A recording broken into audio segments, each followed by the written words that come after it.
Welcome everyone to the Bunnyzine virtual Midwest Bunfest little tour there going on. I'm just adjusting settings now. You're gonna have to pardon me. I'm kind of running a one-man show here with the chat and with OBS and with hosting. So there's going to be slight delays and whatnot, and hopefully no technical issues, but let me tell you a bit about what we're doing. So as everyone is pretty much familiar with, the physical event of Midwest Bunfest was canceled because of an RHD2 scare, or not scare, but an incident that happened in Medina. And as a precaution to everyone, the health of everyone's rabbits, just to ensure that if we come in contact with the disease that we're not bringing it home, the event has been canceled, which is a monumental thing for Ohio House Rabbit Rescue to do, because that's a really, really big event for them. So if they're willing to sacrifice the event for the safety of your bunnies, I applaud them for putting your bunnies first, and also their bunnies as well. That being said, I am Dustin Campbell. I look forward to Bunfest every single year, and I greatly admire the fact that Midwest Bunfest has still been looking out for everyone who is involved in Midwest, including the vendors, the sponsors, etc., the rescues that join in, by creating a virtual Midwest Bunfest. And I understand their predicament. This was a very, very last-minute decision, and I think they did a wonderful job at organizing it in such a short time frame. But what I felt was missing, because the event itself actually started, the virtual Midwest Bunfest started on October 27th and carried through until I think November 10th. So I think there's 2 more days after today. And one of the things that I really like about the physical event is that camaraderie of everybody getting together at the same time and just kind of exploring Midwest Bunfest together. So what we decided to do at Bunnyzine was to have a get-together where we would be exploring virtual Midwest Bunfest together.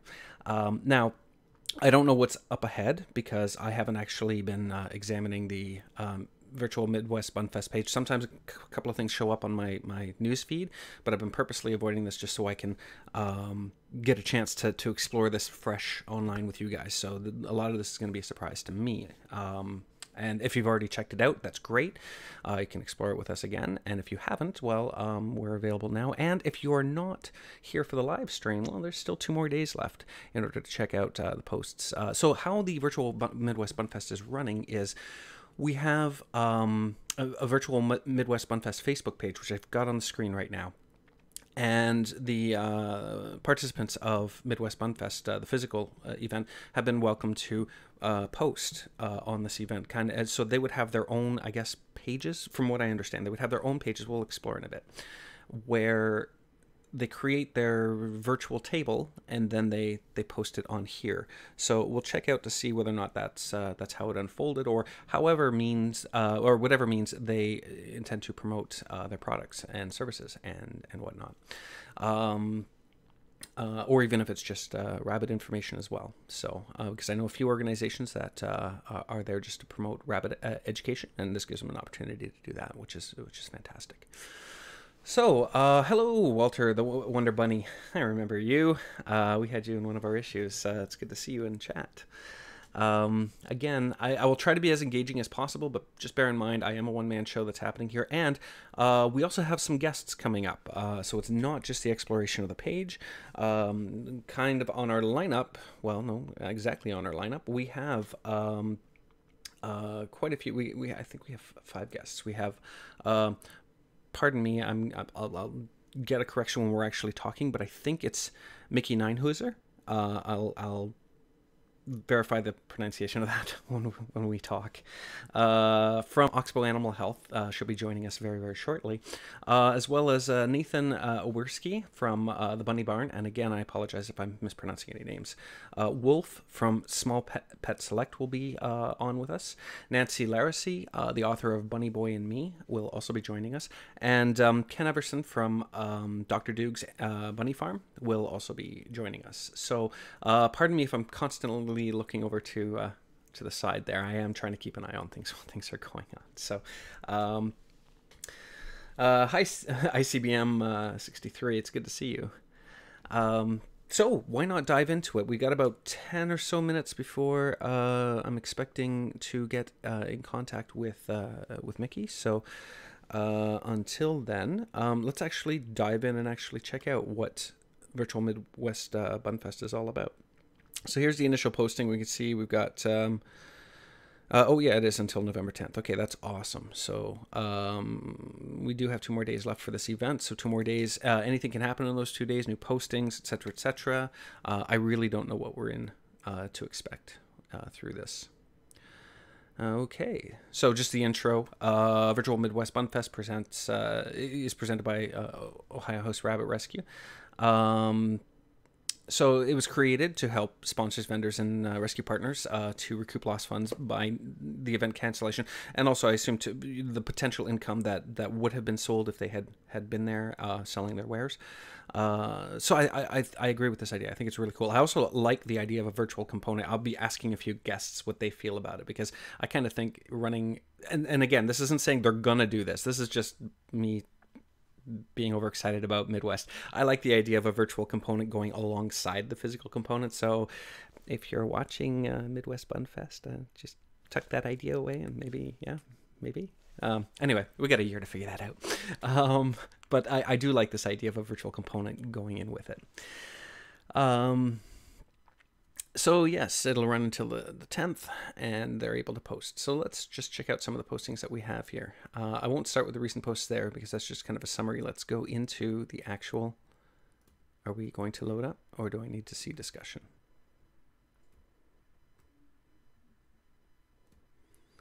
All right.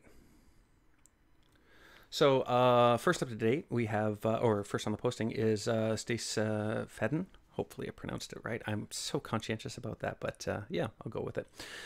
Who developed Panella pads, which are washable pet pads for, well, I mean, I assume primarily for bunnies with disabilities, and or I guess any pets with disabilities.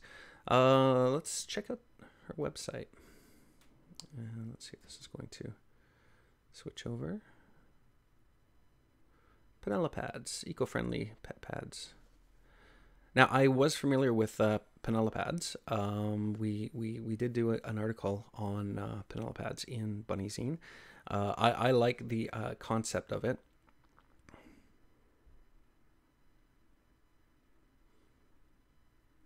I think this is really neat. Let's check out their shop for a bit. I want to see what they have available. They're eco-friendly. Awesome.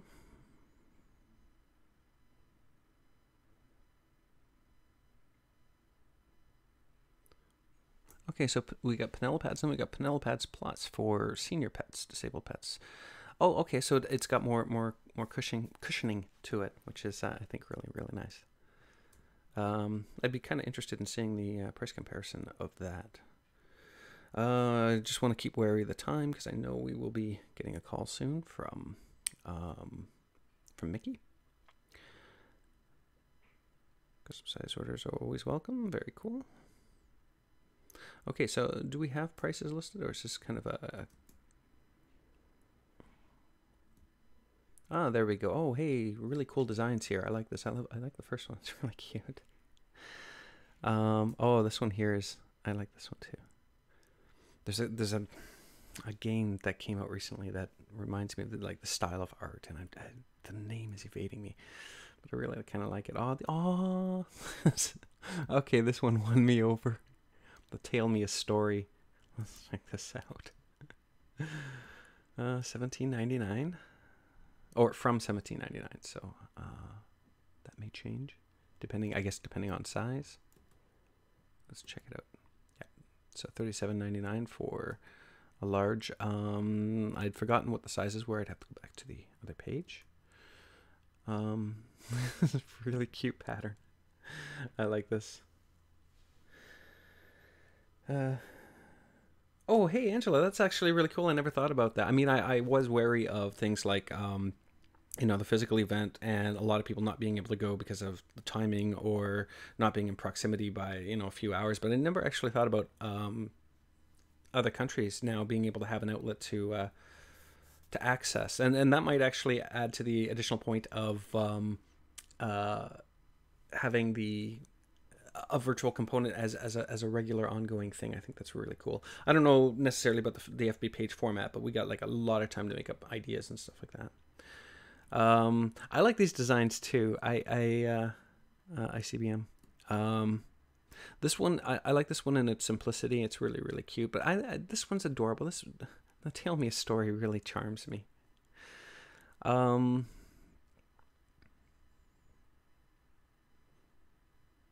So again, this is just one of the many, like the donut one. I'm not sure how that's bunny related, but it's really cute. That's funny. Oh, that one's sweet. Squad goals. Oh, I see. I wasn't even paying attention. They're not all technically bunny related, which is fine. And we'll say okay to that. All right, we had a little sneak peek at Penelopads. Shout out to them. They're I think it's a really awesome product that they've developed, and I want to get one and test one out. I don't have one yet, so I don't have any personal experience on it, but I look forward to it. And when I do, I will give you guys an update on how well it works and whatnot. And so we'll just hop back over to virtual Midwest Bunfest. I think we might have time to maybe look at one or two more things and before our first guest comes on. Oh, I almost forgot. Silly me. Oh dear. Hold on. Bunnyzine.com/auctions. I'll post this into chat as well. We have a little mini auction going on here. This is from some of the vendors that are going to be guests tonight. I'll post the link in the chat. I was so silly to forget this. We did all the setup for it, and then this happened. Up on, we've only got 4 items up here. This is kind of a little demo test. I haven't used the script before. I'm assuming it'll work as designed. It's a plugin for WordPress. I tested it out briefly, but never to the full extent of actually completing an auction and everything else like that. Now, let me tell you a little bit how it works, and then we'll go to our first guest. So when you bid, there's only one option to choose as far as a payment goes, and that's by cash. Now, you're actually not paying by cash. That was the only option I had where I could set it so that I'm not taking any of the money, because I'm showcasing this and I'm running the auction, but Bunnyzine is not handling the financial transaction. That will be between whoever the winning bid is and the seller of the item. So in the first case here, I've got Bunny Boy and Me, a hardcover novel, which is actually being sold by Midwest Bunfest. So I would take the winning bid information from the winning bid plus whatever the winning bid amount is and pass that on to Midwest Bunfest, and they will be in touch with you and you guys can negotiate. Now, none of the items include shipping because we don't know where the winning bid is actually located. But you can feel free. This will go on until the end of the stream. So I believe it's aimed for 10 p.m. as a closing time, or sorry, I got 2 hours up there. Why 2 hours? 7, 8, 9? Really? Oh, okay, I'm weird. 2 hours, 46 minutes. So that's right. So about 2 hours, 46 minutes from now. So at 10 o'clock, it's designed to end. But feel free to place your bid, and hopefully there's no problems with it because we don't actually have a tech support on hand to help you with that because, again, I'm the only one running the show. But let's just hope everything goes as smoothly as intended, and we'll take it from there. Okay, it's 7:14. I don't know if Mickey's watching right now. If you are, you can feel free to call at any point in time, and we will switch over to you. Until then, I will fill in time with other things. So just checking out some of the items on our auction. We got Bunny Boy and Me, the hardcover novel, which I read and have here. Signed. Yes. Highly recommend it. And we'll talk a bit about more about that later when I speak with Nancy.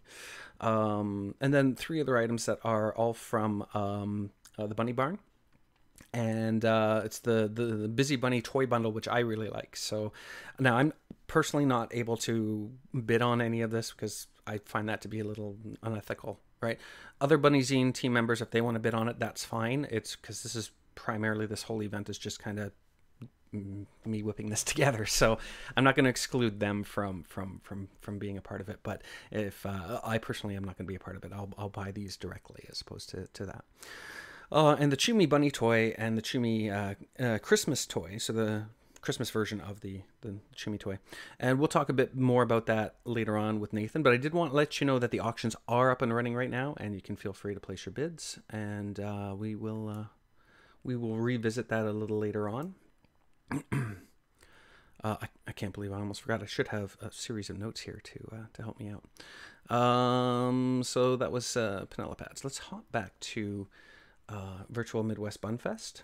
Hopefully everything's all right with you, Mickey. I really hope I'm saying your name right. All right, Sashiko Midwest. I apologize. Created a special sashiko pattern just for Bunfest. Oh, that's kind of cool. Oh, hello, we got our first guest. Hold on one second. We're going to try to make this as smooth as possible. Hello, hello. Hi, Dustin. How are you? Good. Now, just give me a moment to get this set up because, again, it's one of those... going as trying to do this as I go along. Okay, so why? Sure. No problem. Okay, I see your video. Oh, maybe it'll work. Ah, there we go. Now I'm just gonna resize this and pop it into the corner here. There we go. It fits nicely and it doesn't cover the Oxbow logo enough to get you into trouble. So everything is good. Hi, how are you? Sounds great. I'm great. How are you? Good. Now I want to make sure I'm pronouncing your name right. First of all, is it Mickey Neinhauser? Nienheiser. You know what? I always get caught up when the I before E and E before I, because I think I called I think I called Klein Rifling. I called it Clean Rifling or so. Yeah. I respond to just about anything, Dustin. So. So your day's been going well then? Yes, absolutely. Okay. It's gone fast. I know. I'm just preparing for this. I was like, oh my goodness, I'm running out of time. So I've been kind of on high energy most of the day. Sure. So just a little bit about you. You're with Oxbow Animal Health. Sorry, I'm just pulling up the questions here. Sure, no problem. There we go. Yeah, Oxbow Animal Health, and I'm going to be completely honest with you. And this is completely on me. It's my bad. But I didn't know Animal Health was part of the company name. I just went with Oxbow, and I think a lot of people do that too. I mean, everybody knows when we refer to Oxbow, we refer to Oxbow. Yep. So yep, exactly. Which I think is really weird because the website address is oxbowanimalhealth.com, right? Sure. So why we miss out on that, I don't know. Hey, it's kind of like a nickname, right? You know somebody, you call them by their nickname. So that's our nickname. Yeah, and it makes a lot of sense. When you do have someone that's by a nickname and then you call them by their official name, it suddenly feels weird. You're just like, but right. It's Oxbow. Well, right. Why are you saying the Animal Health? It's Oxbow. We all know Oxbow. You know. Exactly. Wow. Okay, so I'm very, very excited to have you on the live stream because the last few years I've been at Midwest Bunfest. Oxbow's also been there. We'll get into that a little later. I really like what Oxbow does. I'm where I want to begin is basically what has been Oxbow like for, what has Midwest Bunfest been like for Oxbow in previous years from your perspective? Yeah, Dustin, we've been really lucky in that we've gotten to partner and be a part of Midwest Bunfest for a number of years. And it's honestly always something that is one of the most anticipated events of the year because we get to go and touch base with so many old friends and meet a lot of new folks and, of course, see the bunnies, right? That's always a highlight. So it's just a really fun event for us to go to, and it's a great opportunity for the folks that we've been, connecting with online or connecting with via phone or via an email to actually put a face to the name and really get to, talk with those folks, learn about what they're doing, especially on a rescue perspective, kind of get a chat a little bit further about what they're seeing, challenges they're having, and really how Oxbow can help. So it's a really unique event. It's something that, like I said, we look forward to every year, and we're really fortunate to be able to come back every year as a sponsor and be able to support such a great event. I love the fact that you do that, and I love how you describe it because that's pretty much all the enthusiastic reasons that I have to go. Right. It's like my Christmas. I mean, it's actually, for me, it's bigger than Christmas. You're right. It's to see the bunnies, just to see old friends, to meet new friends. Everything you listed is exactly why I love going to Midwest Bunfest. It's one of the biggest events for that kind of gathering, and I love the Yes. fact that they do that. Definitely. Now, something that I found very, very interesting was the fact that when you're there, you're showcasing products and you're distributing a lot of rabbit health information and some giveaways. I tried to find it before the stream, but I have this awesome Oxbow T-shirt from last year that's got like a Oh, cartoon, yes. yeah, cartoon rabbit with the digestive system pattern going on it, and Mhm. I really like it. It's really cute, and I wear it to work. And of course, there's little bunny poops on the shirt, Awesome. so naturally, my workplace goes, why? And I'm like, "Hmm." It's all about the question, right? So Exactly. It's a sure. great conversation starter, and so I've actually got a reputation at work for being the bunny man because this Love it. shirt like opens up conversation. I love the fact that you do that. But I Great. noticed that you don't actually sell anything there, despite the shut up and take my money attitude that I keep on giving you guys. But and so so I'm actually wondering, and so there's so much that the attendants get from you guys being there. Sure. Not only just supporting the event, but with the rabbit education and with the wonderful freebies. Thank you. How does Oxbow benefit from these events? Yeah, I'm glad that you kind of mentioned that. And one of the differences between, an event like this where we're going and we're connecting with the rescue community and maybe a retailer event or something like that where we're connecting more with the retail side of things is our purpose of being there is really not to sell product. Our purpose of being there is to make those connections. Our purpose of being there is to, share some of the resources and the education that we have to be able to kind of further along some of those mutual goals really that we have with the rescue community, and to be able to touch base with new pet parents that maybe have just adopted their first bunny and they're going to Bunfest and learning more about it. So that's really frankly what it's about for us when we go to an event like Midwest Bunfest, is really to make those connections, get that relationship going, be able to touch base, like I said, with new friends, old friends, new pet parents, old pet parents, and a lot of the educational efforts and things like that, and missions that we have in that respect mirror a lot of the rescue folks that we work with. So being able to kind of share resources and be able to support each other in that way is great. And it's always something that we look forward to. So we really try to highlight when we're at events like this, the relationship component that's so important to us and central to the brand and what we do, as well as the education, and any of the support efforts that we have going on to support the rescue community and all the great work they're doing.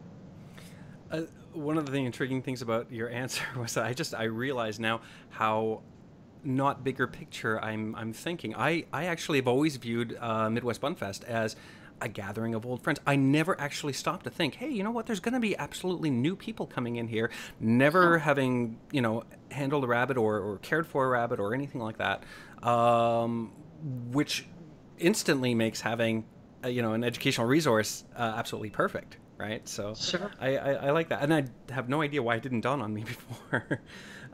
It's great. We always get the new and the old, and it's just a wonderful mix. Hold on a second. I have no idea why, but OBS did not resize your webcam properly. I apologize for that, so I've resized it now. I'm kind of curious from Angela. She says, want t-shirt. Do you mean the t-shirt that I'm wearing or the Oxbow t-shirt that I described? Because believe me, if I could get more of them, I would. They're really, really awesome. They're special edition, and we just give them out when we go to events like this. So we've had so many people ask if they're for sale, and we just haven't gotten to that point yet. Well, We definitely, whatever you see in Oxbow booth, run over there because we might have some shirts. yeah, and get over there quickly because the popular ones will go pretty fast. Yes, true. But I think that year you had a choice between a t-shirt and I think a handbag. If I or, Yep, or we had some bags last year, some totes last year. Yep. yeah, I tried to get one of each, but that didn't go too well. They go fast. They They go do. so fast. They do. And that was it. Like I had spent so much time rambling that the last one went by the time that I stopped. So now Midwest Bunfest is just one of the events that Oxbow supports, and I have noticed a lot of like throughout my Facebook newsfeed and whatnot, like contests and various other partnerships. But I don't know too much outside of Midwest Bunfest Association that Oxbow does. So I was wondering if you can maybe tell us a bit about outside of Midwest, how Oxbow is involved.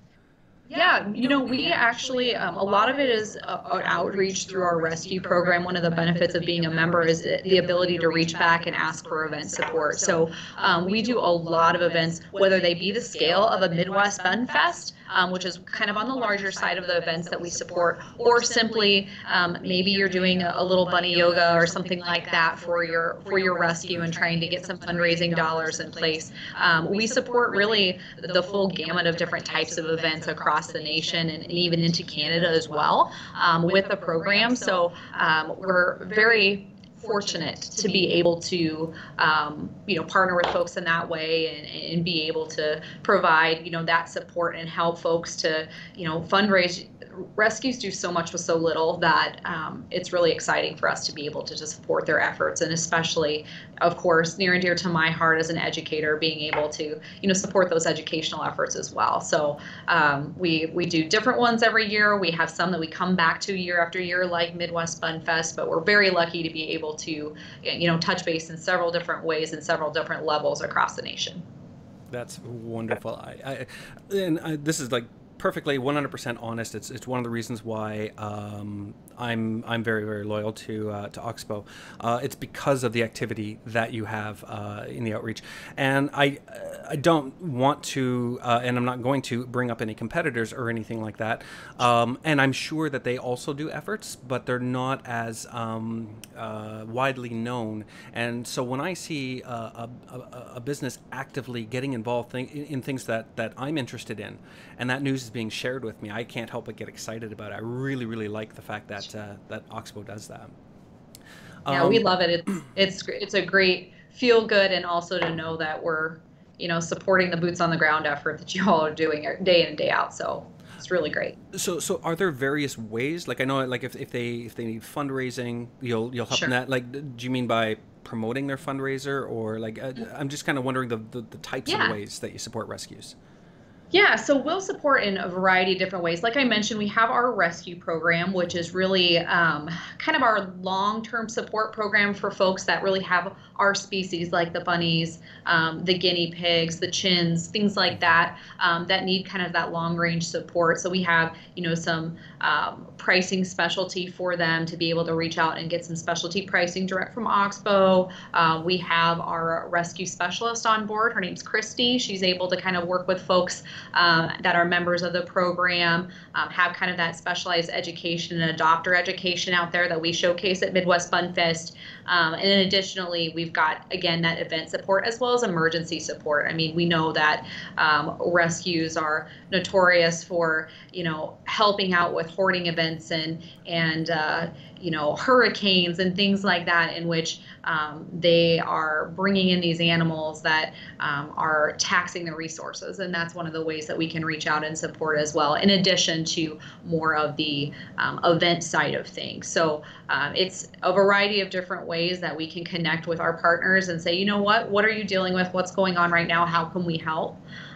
Is really kind of the way that we approach that. And then additionally, we also do our annual rescue grant program. So that's something in which we award over $20,000 in cash or product support to deserving rescues across the nation. And that's what we call our Christmas, is because we're able to go ahead and do that. And it's always such a wonderful time of year for us. We just wrapped up here, and announced awards on our website. And I believe we'll be posting on the Midwest Bunfest site, if we haven't already, the award winners for this year. But it's always such a difficult choice, but always such a wonderful way for us to be able to, again, support those folks that are doing the real work on boots on the ground and helping animals in their community. So that's another way that we can reach out and support as well. And then we do, fun contests and give backs and things like that. We've got our Great Hay Give Back that just wrapped up.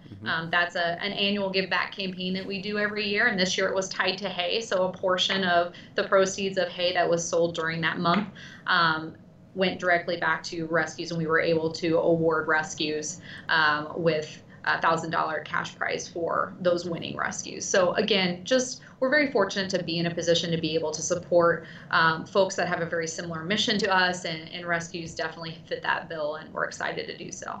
Actually, yeah, that was one of the thoughts that I had. One of the posts that came up recently, I remember that because we had recently featured an article on War and Peace, who was one of the recipients, of your Great Hay Give Back, and I think Popcorns and Binkies was as well, and I think there's 3 others. That's $5,000. That's awesome. They won. Sorry, to clarify for the audience, it's $1,000 each, not $5,000 for everybody. But what other contests and events do you host, and is it specifically rescue based, or is there ones that individuals can enter? That sort of thing. Yeah. Yep, we've got the rescue ones that we do. We've got the ones that I mentioned are kind of the annual ones, and then we'll have a couple pop up every once in a while. Just if we feel the need to do one on a rescue basis. But then we also have ones geared for pet owners. We've got our pet of the months that we do and pet of the weeks that we do, in which you can put a picture on our Facebook page of your animal, and then we select one that's the pet of the week, and you get a little prize pack. There are a variety of different types of things like that we do for pet parents as well. So it's always fun to check out our social media, check out our Facebook feed, see what's going on. We usually have something running or something going on to be able to engage with everybody. So. That's charming. I love the idea of the pet of the month. just being able to go down the Oxbow page and just see it. I assume we get to see the entries, right? Oh yes, yep. You get to see they're all in the comments, and then we make a nice little pet of the week on our post on our Facebook page to see who won that week. So that's usually what makes my day, is being able to pop onto Facebook and notice that my page is flooded with bunny pictures. So that's something like that would be awesome with a variety of animals, chinchillas and whatnot, and that's really, really super sweet. It makes Monday a little bit funner, sure. It does. One of the things I noticed, which to me is really what separates Oxbow from a lot of other companies, and I'm not specifically gearing towards anything that's directly related to pets or anything like that. I'm literally comparing it to companies that I've worked for and things like that. A lot of them do outreach programs or fundraisers for various causes, and I find that a lot of them are it's almost to give us something to do, right? Or it's or it's for a tax break, and it's usually some kind of an event where we go and we do it, and then we raise some money doing it, and then we just say, here you go, here's some money. And Oxbow tends to have my apologies, I almost tipped over my microphone. Oxbow seems to have a much different strategy behind that because of the variety of support methods that are going on. And so this really kind of creates this kind of genuine motivation behind your outreach. So especially with how often it happens, and being involved in the supporting events like Midwest Bunfest and things like that. So I gotta know what is the drive behind the ambition? Really? Yeah, that's a great question. And I think the easiest way for me to answer that is really to just say company culture. I mean, John Miller, who is our founder and president still to this day, 2 offices down from me, he really built the company on some very core key pillars. And one of those was give back. And his favorite saying, or a way to say that, is, we're so fortunate, we would like to give back to the blessings that we've been given. So it's something that we stand by. It's something that permeates really everything that we do. You know, we've got the education component, we've got the science-based nutrition component, but give back is just as core and key of a value that we have here at Oxbow. And we're really fortunate, Dustin, to be able to work for a company where it's not even a question, it's just how we do things. It's a reflex, because it's just ingrained in the company. And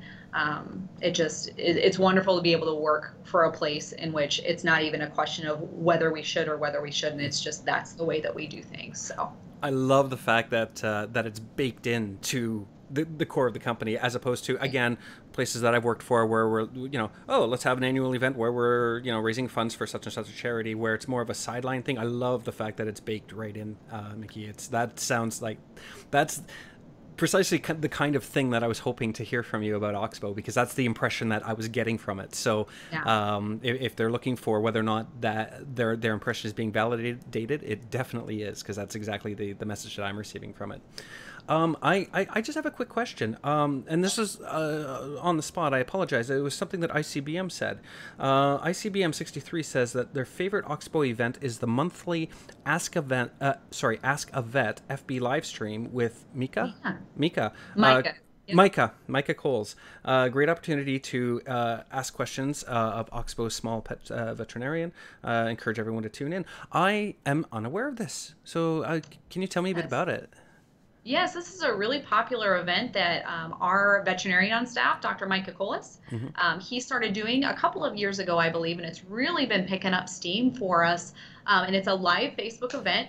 You can sign in and tune in, and he actually answers on the spot any questions that come in regarding, pet health, regarding nutrition, behaviors, really anything like that. He's able to answer some of those questions on the spot for folks. And then anything that he doesn't get to, he actually replies after the fact, and we post that on our Facebook page as well. So it's a really great event to be able to interact with a veterinarian that sees these animals day in and day out, and another great educational opportunity is for us to be able to reach out and connect with pet parents. So yeah, it's been a really great event for us. We're excited to continue it. That is absolutely wonderful. Again, that just serves as another example of I don't look at companies in terms of the singular outreach of we're just going to donate money, right? I Sure. like companies that have the variety of outreach, and that's another fine example of how a company can show that they actually care about the pet owners that and the pets that they have, right? Absolutely. I think that's fantastic. I'm actually going to tune in to one of these events. I was unaware of it, and now I feel slightly embarrassed. And Please do. It's really fun. And yeah, off the record, perhaps we can discuss doing an article on it in Bunnyzine, because I think that would be a very excellent resource. Sure, absolutely. It's hard to say off the record when you're live stream, though. So, just a last question. If listeners have questions a little later on after the stream, if they're rewatching it, or just at any point in the future about, I was going to say about the rescue support efforts, but we got that greatly. I just mean like any questions about Oxbow at all. What would be the best methods for getting in touch? Yeah, honestly, we love to hear from customers, and you have questions, you have concerns, you want to just say hello. We have a lot of people that just call in to say hello. Well, that makes our day. We love to hear from you. So really, we have a number of ways that you can reach out. You can reach out via social media if that's something that you like to do. You can message us. You can send us a tweet, what have you. You can also give us a call. We've got a toll-free 800 number. If you want to use that, that goes straight to our receptionist. You don't have a press 1 for so-and-so here at Oxbow. Oh, that's awesome. So that number is 800-249-0366. Or you can shoot us an email as well. You can just shoot an email to info@oxbowanimalhealth.com. And our receptionist will make sure to get you to the right person. So any way that you'd like to reach out from us, we'd love to hear from you. And so to reiterate to anybody who's watching this, it will be a live person picking up the phone, so please don't press 1, and please don't press it repeatedly. Don't press 1, we'll get confused. I think that's wonderful. Yeah, and I just started browsing the Oxbow Animal Health website while you were answering that question, and so I want to encourage everyone who's watching, if you want to take a visit at their website, it is oxbowanimalhealth.com. I will post the link in chat in just a second. There we go. And yeah, so feel free to check out the products that they carry. Check out the educational information that they have. I'm wanting to click right now on the Vet Connect. I'm kind of curious about that, actually. And I'll need an account. What is that? Is that? So Vet Connect is really focused towards our veterinary partners, as well as we've got some wildlife rehabbers and folks like that that use it as well, kind of focus more on our professional line products.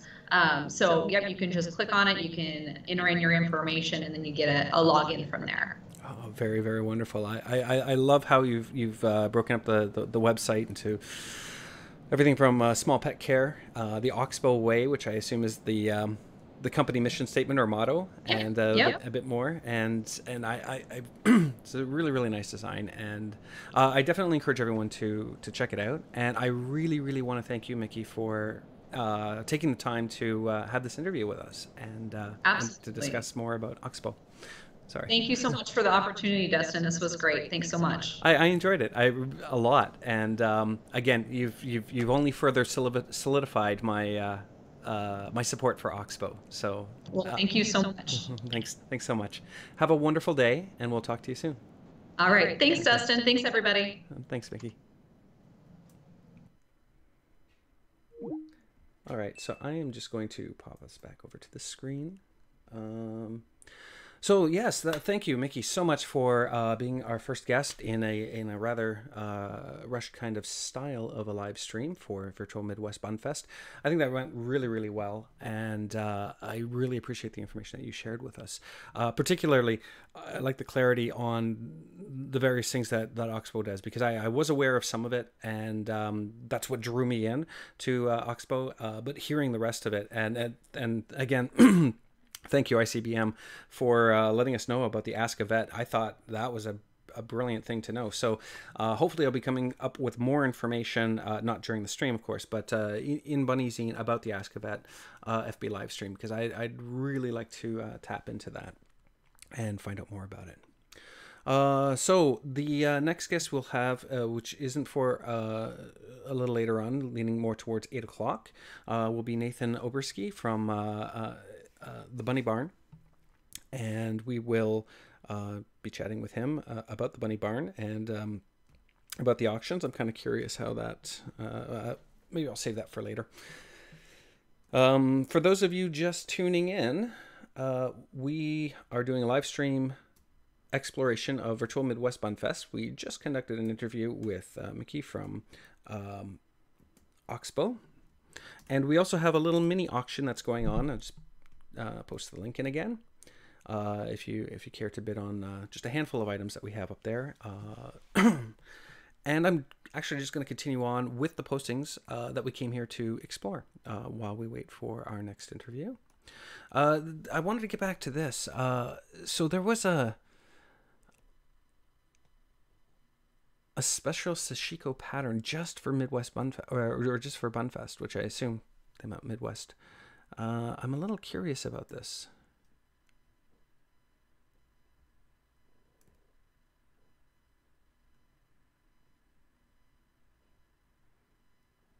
That's very cute. Aww. Somebody knows where I am. But hey, if you're in the States, you can get it. You can get it. And then you can send me one. Shh. That's really, really awesome. Was there any more pictures? Yes, there are. Just wanted to check this out.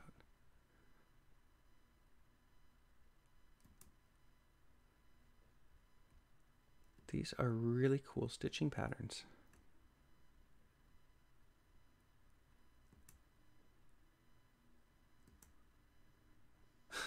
That's so cute. And yes, I would absolutely go to work wearing one of these and see what kind of comments I can drum up from wearing it. It's really cute. I like it, and I like the fact that it's put on a pocket, so that rabbit's popping up. That's really really sweet. All right, we'll do a bit more searching here. Oxbow. Yes. Thrilled to announce the recipients of the 2018 Animal Health Rescue Grants. Let's check that out for a bit. So back over to Oxbow's website. So Oxbow Animal Health has announced the recipients of the 2018 Oxbow Animal Health Rescue Grants. The 7 recipients organizations will receive funding and donations totaling nearly 25 grand for a variety of projects and programs that benefit the welfare of small animals throughout Canada and the U.S.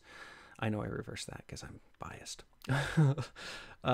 Grant winners are chosen for excellence in the areas of educational outreach, public awareness, and project impact. So we got VCAS, Bunny Brigade. Apparently I'm having trouble saying that word, but congratulations, VCAS. Los Angeles Rabbit Foundation, East Coast Rabbit Rescue, Texas Rustlers, Guinea Pig Rescue, Southeastern Pennsylvania, Delaware HRS, Rabbitats. Oh, Rabbitats. Aw, Rabbitats. Again, Canadian, so yeah. My heart. Congrats, Rabbitats, and actually, congratulations to all the winners, including Heritage Humane Society. I think that's really really awesome.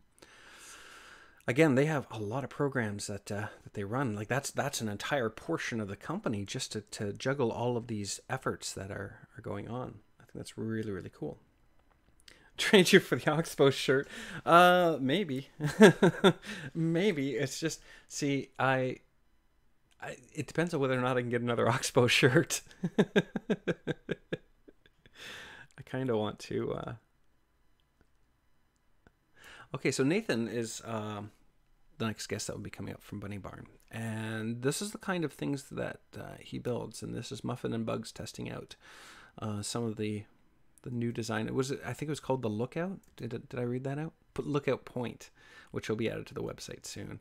And this is really cute. I wonder how much space is inside. I also kind of wonder, and I'll ask him about it later on, but can you get the same kind of thing done in like bigger sizes? I'm pretty sure that this is all custom done. I don't think it's just bought from a manufacturer or anything like that. So I think you might be able to get bigger versions of it because that's really cute. Oh. See, my little Lucy would be crawled in there and sleeping. My heart melted. Just before the stream, I looked over and she was trying so hard to stay awake, and she was just drifting, lilting off to sleep, and then finally a little sleepy. And she's really cute. I like this. That's adorable. I'm curious what the cost is. I like the style of it. Oh, Maureen says, I wish you would leave the virtual Midwest Bunfest site up all year. You know what? I agree, Maureen. I mean, I get it. The leaving a time limitation means that, you got to get in and enjoy it quickly. Because if it's up all year, then it becomes, at someone's leisure. But I kind of agree with you. I really like the feel of this. Everybody contributing to one area for us to explore. I like that. And if we had that year round, that would be wonderful. Okay. Let me find out what this is about because I see a bunch of Halloween pictures and I'm a big fan of Halloween. Okay, guys. This last raffle is for all the marbles. A custom illustration of your rabbit in the style below. Themed as you like. Okay, entries are 1 for $10 and 50% of the proceeds will go to Ohio House Rabbit Rescue, who hosts, organizes, and puts on Midwest Bunfest. Yay!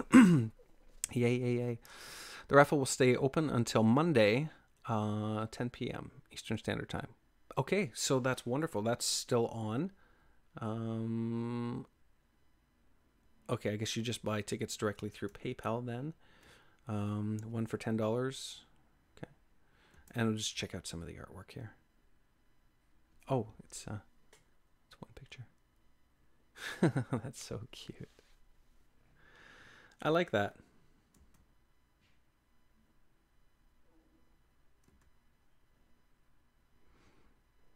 Okay, so I'm guessing there was more previous raffles, which will just because they said this is the last raffle, so I guess there was previous ones that we missed out on. I don't want to miss out on anything. Oh, Penelopads again. Hey, how are you, Stacy Faden, co-founder. Oh, more from Oxbow. From stemmed leaf to seed head, every hay plant is made up of key components, each of which provides unique benefits to your pet. So Dr. Micah Coles discusses the different structural components of hay. I won't watch that now, but I will bookmark it for later. Oh.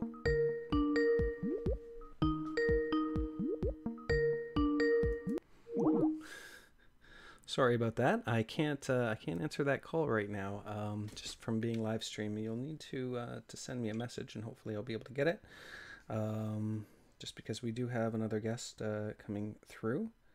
So if you want to send me a quick Facebook message, I can get back to you through that partially. Sorry about that. That was, I guess, for a little later on, and let me continue on here.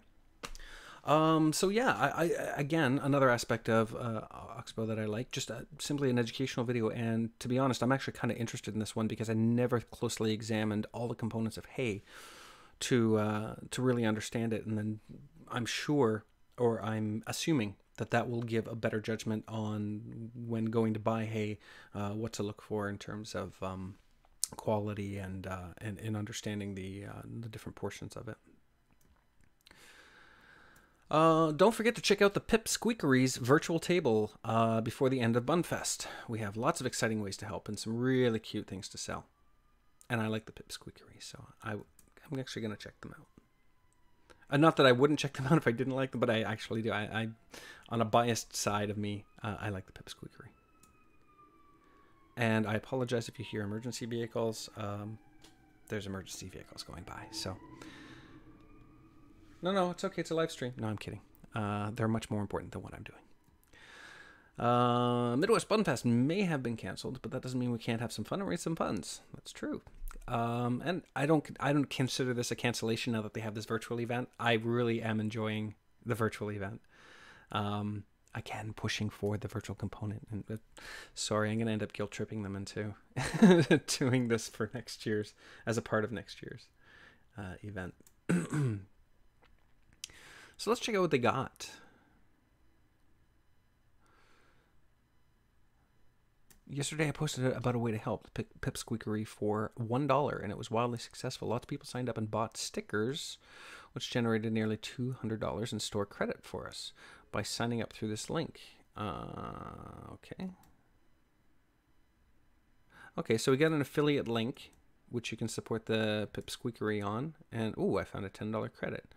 So I'm guessing these are custom stickers or maybe pre-made. I don't know anything about this.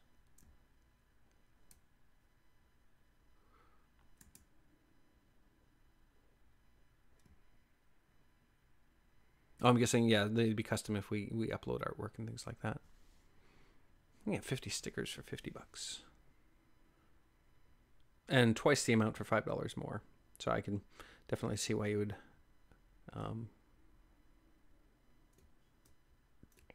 go for the higher amount.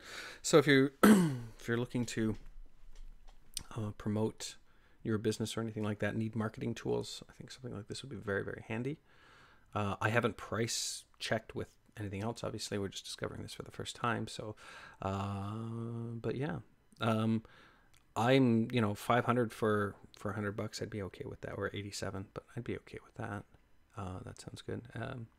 Maybe even just double it for 1,000, since it's just gonna be a little over $100 anyway. That's actually really cool. I like that. All right.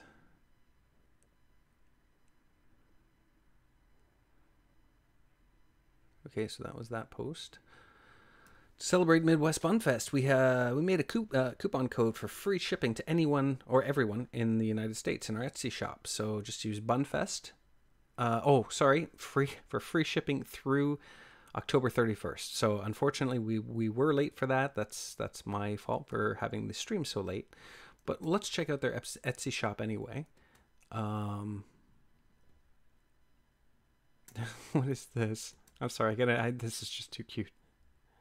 Oh, it's a calendar. Oh, it's a guinea pig and hamster calendar.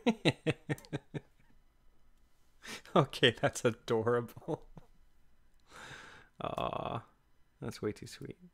Oh. Okay, no. I can't. I'm gonna waste the entire stream here. I know I am. This is just way too cute. Okay, that was the end of the pictures. I still had to click to see what the next one's going to be. And hey, it's available in Canada. So for $24.46 Canadian, which is I think a little less than $20 US, I think.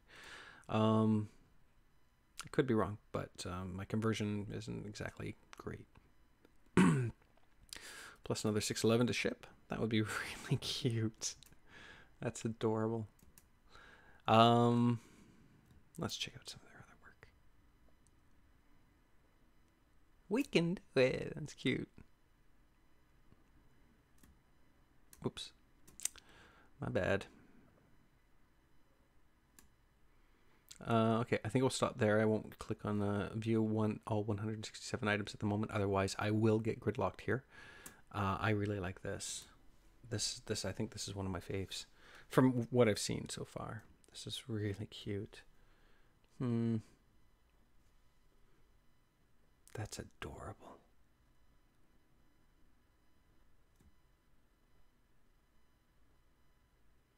I should start decorating my studio with things like this. Actually, I got some. Oh, hold on. Ah, Nate. All right. Hello. Hey, Dustin. How are you?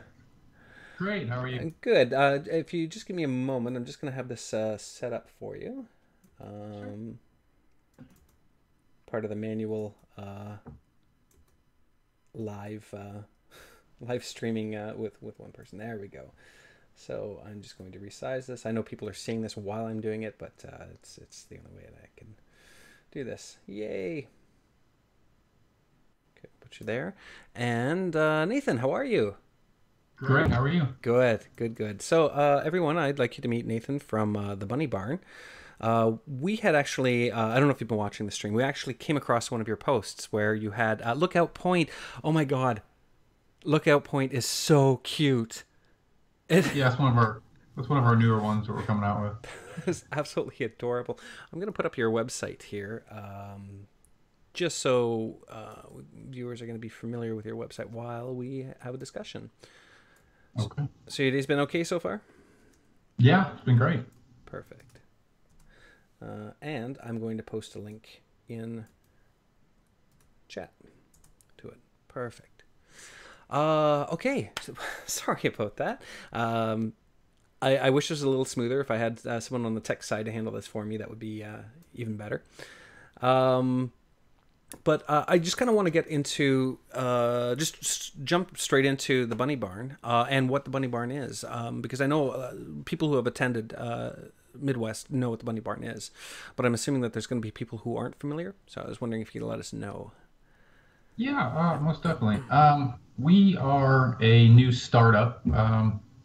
I would say we officially started probably last June, although we just got the website up and running this August. The Bunny Barn, right now it's just a small company, but it's just me, my girlfriend, and the 4 bunnies. They're all of our tester bunnies. But we really want to expand the next few years. My main goal is just to build innovative hides, toys, and enclosures. We build everything custom for everybody. We don't have a large stock laying around. We don't build extras. So I only build stuff when orders come in. We really want to push the boundaries of what we consider a bunny's living space. I don't want it just to be a cage.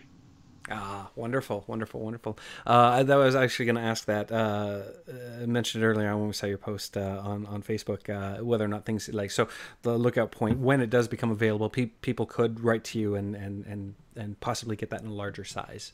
Uh, Yes. yeah. Oh yeah, yeah, most definitely.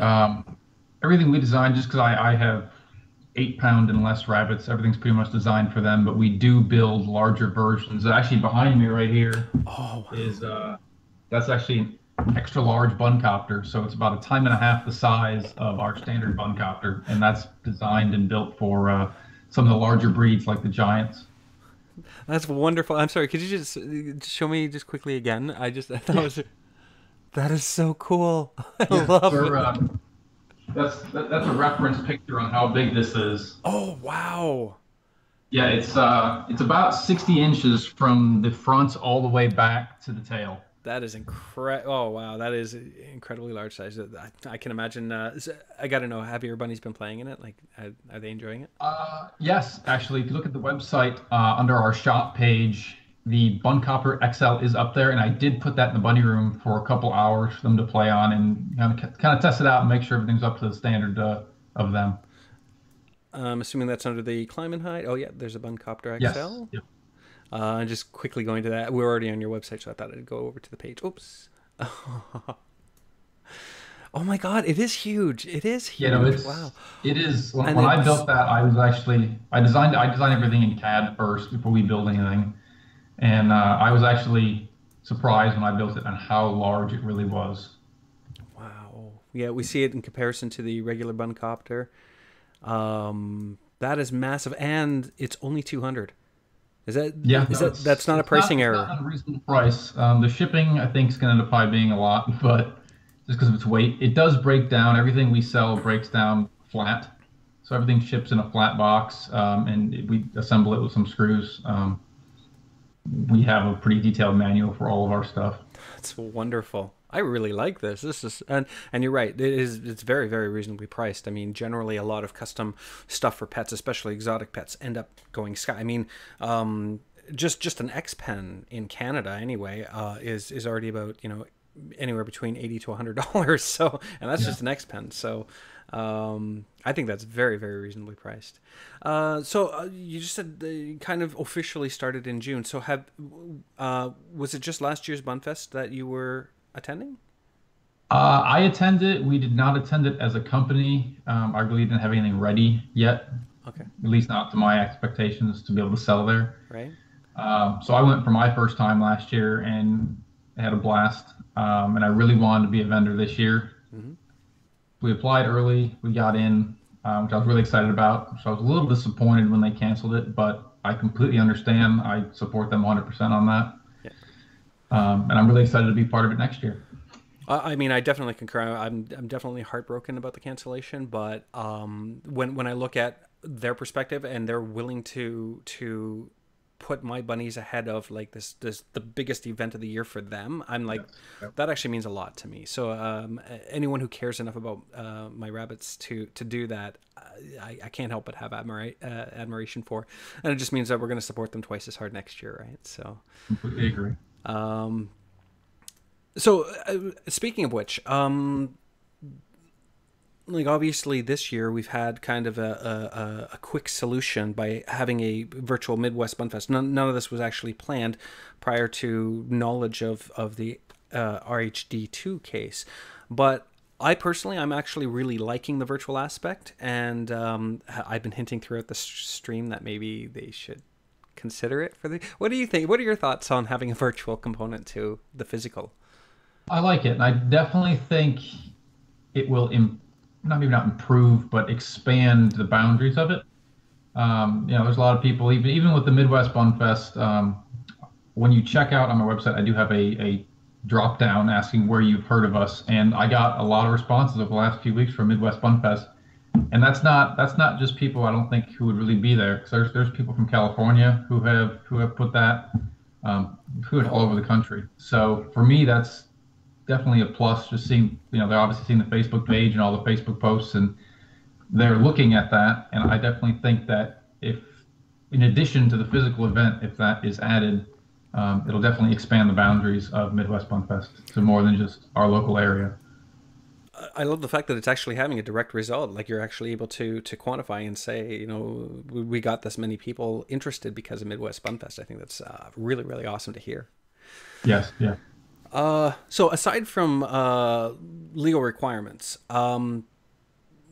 whenever you have a production or a company designing products, they set their own basically conditions or standards or whatnot, like whether it be let's try to do it at the cheapest price possible or let's try to make it the safest as possible, and even down to the degree of let's try to be conservative about packaging for shipping and things like that. There's a lot of components that go into it, but there's generally some aside from being abiding by legal requirements, the companies themselves set the standards for products. And I find it interesting that one of the first standards mentioned on your website, which I think is right on the homepage.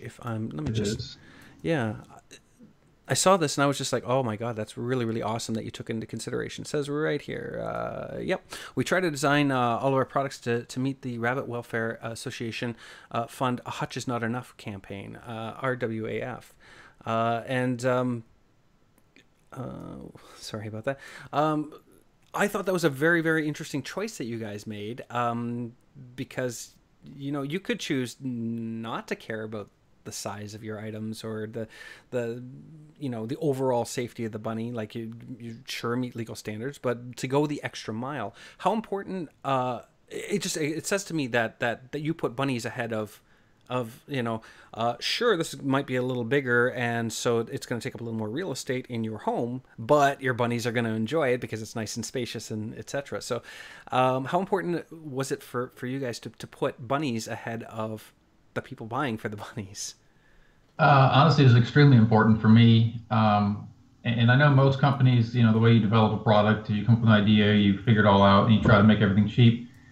I don't really think that way. When it comes to me, I look at it as I'm building it for my bunnies first. Every product that I have designed, my bunnies have had one first. So everything that you see on our website, there's one of those in the barn. So I look at it as if my bunnies would play on it, I'm okay selling to other people. If I would not buy that for myself, I do not want other people to have it. So for me, it's not profits. I don't have investors. I don't have stocks to worry about. It's just me. So it's more important for me to want to develop a product that people will feel safe with, looks great when they have it in their house. They don't try to hide it when people come over. But it's also not super expensive and cheap. Nowadays, everyone designs everything for profit. So everything's plastic, or thin or cheap. And, after every year or two, you have to replace it. With our stuff, it'll last a lot longer than that. This is probably going to end up being a self-answering question, just based on the response that you gave, which I love how you summarized it with, I build it with my bunny in mind first, right? I love that concept because if your bunny's going to enjoy it, then the other bunnies are going to enjoy it, which is awesome. But I really kind of want to stress out, mainly for the listeners, that there's three more standards that are related to the Hutch is Not Enough campaign that you abide by, and those are ensuring that the rabbits are able to have the space that they require to be inquisitive and playful, which I've noticed really comes down to like space can really inhibit that. If they don't have a lot of space to explore or they just feel cramped, they do lose their curiosity. They're more somber and less inquisitive, which I say inquisitive. We have a new bunny here. Her name is Lucy, and we just got her just before Halloween. She's a rescue, and she was adorable Lucy, and she got very inquisitive about everything, and now we have to keep an eye on everything that she does because she finds new and inventive ways to go everywhere. So we've kind of nicknamed her Lucy for now. And so one of the second standard that you've set is great quality, great value, and products that last, which again is important when if you're going to be spending money on your rabbit, you do want to have the durability, and that the products will not look out of place in your home, which I think is a great consideration to have, because I think I think most of your consumers that are bunny lovers, they don't care whether it looks good in their home or bad in their home because they're just dedicated to bunnies. But then you've got another audience who will want to buy things for their bunny, but also keep with the theme of what they have in their home. So my question to you is, why are these considerations, these standards that you're placing on it, important to you? There's a lot of companies out there that make things that, pretty much any product that comes to market, people will buy. The problem is sometimes it's not that, it's not that good. And for me, setting those standards holds me higher in my head anyway, and sets me apart from everybody else. So I'm not really in it just to make money. I don't, I don't plan on, I'd like to be able to live off this and do this full time because that would be the dream job. But for me, it's more about giving back a little bit and just helping all the rescue bunnies that I can. The 4 bunnies I have are rescues. Oh. And I have fostered a few when their owners could not take care of them, and we've rehomed them and gotten them great homes with people who really care about them. So for me, that's more important than pulling in a profit every month. Which is really, really kind of interesting because it's not just the consideration of the bunnies that you have instilled in your policies. When somebody makes a purchase, a portion of that is donated to rabbit causes, right? Yes. From what can you tell us a little more about that? That one's been a little difficult, at least in the beginning here. Because our profit margins have been on the lower side. Everything we sell is basically wholesale cost. From me to you, there is no middleman, there is no markup. But over the long run, we plan to, once we get everything settled and all of our tools paid for and everything, donate a little bit more. But Bunnyzine is on the same path that you're on as well. We want to do so much more, but until we get like the big enough audience, the big enough support, we can only do so much in the general time. But I'm actually kind of interested. There's some new ideas coming up, such as the recent auction, which some of your items are listed in. I will just check that out in a moment. And one of the questions I have for the viewers, if they want to, ooh, we got a bid on the Chummy Christmas tree. That's really, really awesome. So for viewers who are just tuning in, we're speaking with Nathan from the Bunny Barn during our exploration of the virtual Midwest Bunfest, and we do have an auction going on at bunnyzine.com auctions, and 3 of the items on there are from the Bunny Barn. I am excluded from bidding, but the rest of my team are free to bid. Yeah, so I just thought I'd push that out there. But this as a little trial basis, what I kind of want to know from the viewers is, do you like the idea of the auction? Because I am kind of toying around with the idea. Not that I've discussed this with the team yet, so surprise. But doing a Christmas one, where it's all about just the auction and have this big auction from different vendors and things like that, and then being able to talk to them the same way that we're engaging right now and actually talk about the items that are on sale and kind of hype that up.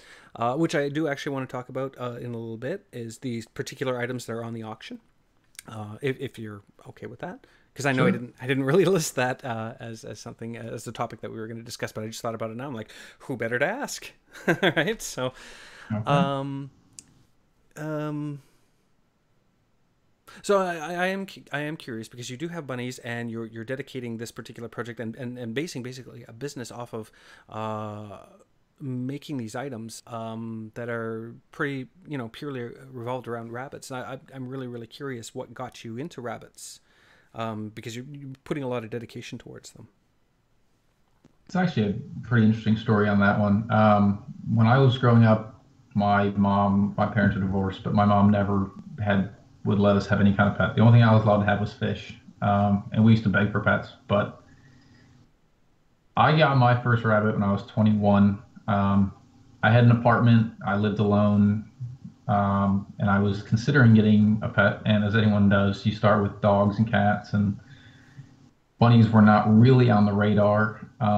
But my ex-girlfriend at the time had a bunny, and he didn't really draw me to him because he was one that was left in a small cage a lot in the corner of a room, which is probably also part of the reason that I'm pushing with the standards that I do have for my company. But and he was pretty mean, and from what I've learned with bunnies, that's just because he was never let out and never really played with. So I'd spent about a week or two trying to consider what animal to get, and I'm not really a cat person, so that was kind of out. And next, obviously, went with dogs.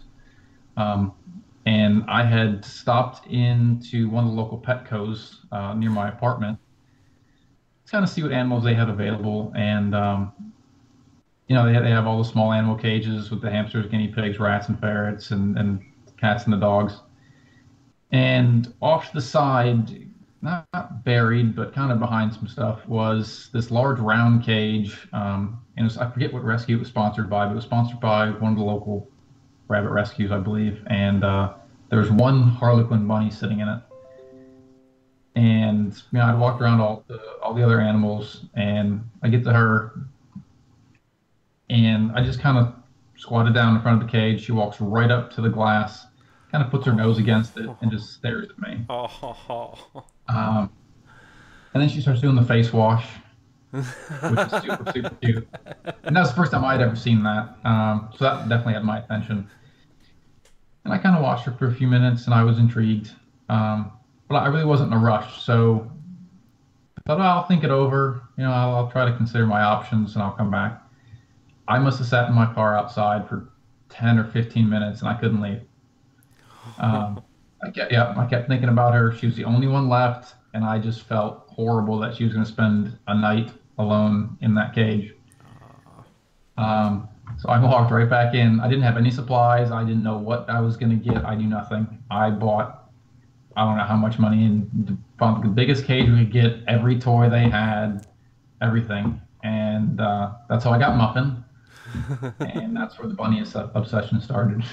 That is awesome. It's remarkable. I won't go through my entire journey, but we have remarkable roots in our introductions to bunnies, because similar to you, I grew up with cats and dogs, so they were there. I never had some people are dog people, some people are cat. I wasn't really any pet I loved them, but I wasn't really the spirit animal kind of drawn connection, the obsessed over a particular animal sort of thing. And I was dating someone who lived in an area that had wild bunnies that people used to leave food for. So we would often see the families of bunnies there. And she thought they were really cute. And I was like, yeah, you know what? They are actually really, really cute. And I went to a super pet. I confess my first bunny was not a rescue. I didn't even know about rabbit rescues then. And I don't even think there was one in London at the time. And similar story in a cage. This one was particularly older. It wasn't alone. It was older. And then we had some little babies that were being sold. And I knew the babies would go quick. But this older one, I was like, oh, my heart just broke for him. And I couldn't bear it. I wanted to get him right away, but I was in the middle of doing a series of theater performances, and I didn't want to buy him and have him alone at my house for long periods of time, for a week basically. Right. So I asked if they could take care of him for a week. I'd buy him now, and they said, well, we can, but there'd be a $300 boarding charge. And I'm like, what? Are you kidding me? So I ended up saying, you know what? I'll just come back in 7 days, and if he's still here, great, I'll get him. I think I broke down after the third day. I was like, no, I can't wait anymore. I can't. He could spend 2 nights alone at my house. That's fine. I just have to go get him. And when I returned, he went from a $40 value to free with the purchase of a cage. And it just broke my heart. So I did as you did, which was buy the biggest cage there, and that was his cage for about 7.5 minutes before I realized it was going to be a litter tray. Because exactly the same thing. She spent one night in that cage, and that was it wasn't big enough to me.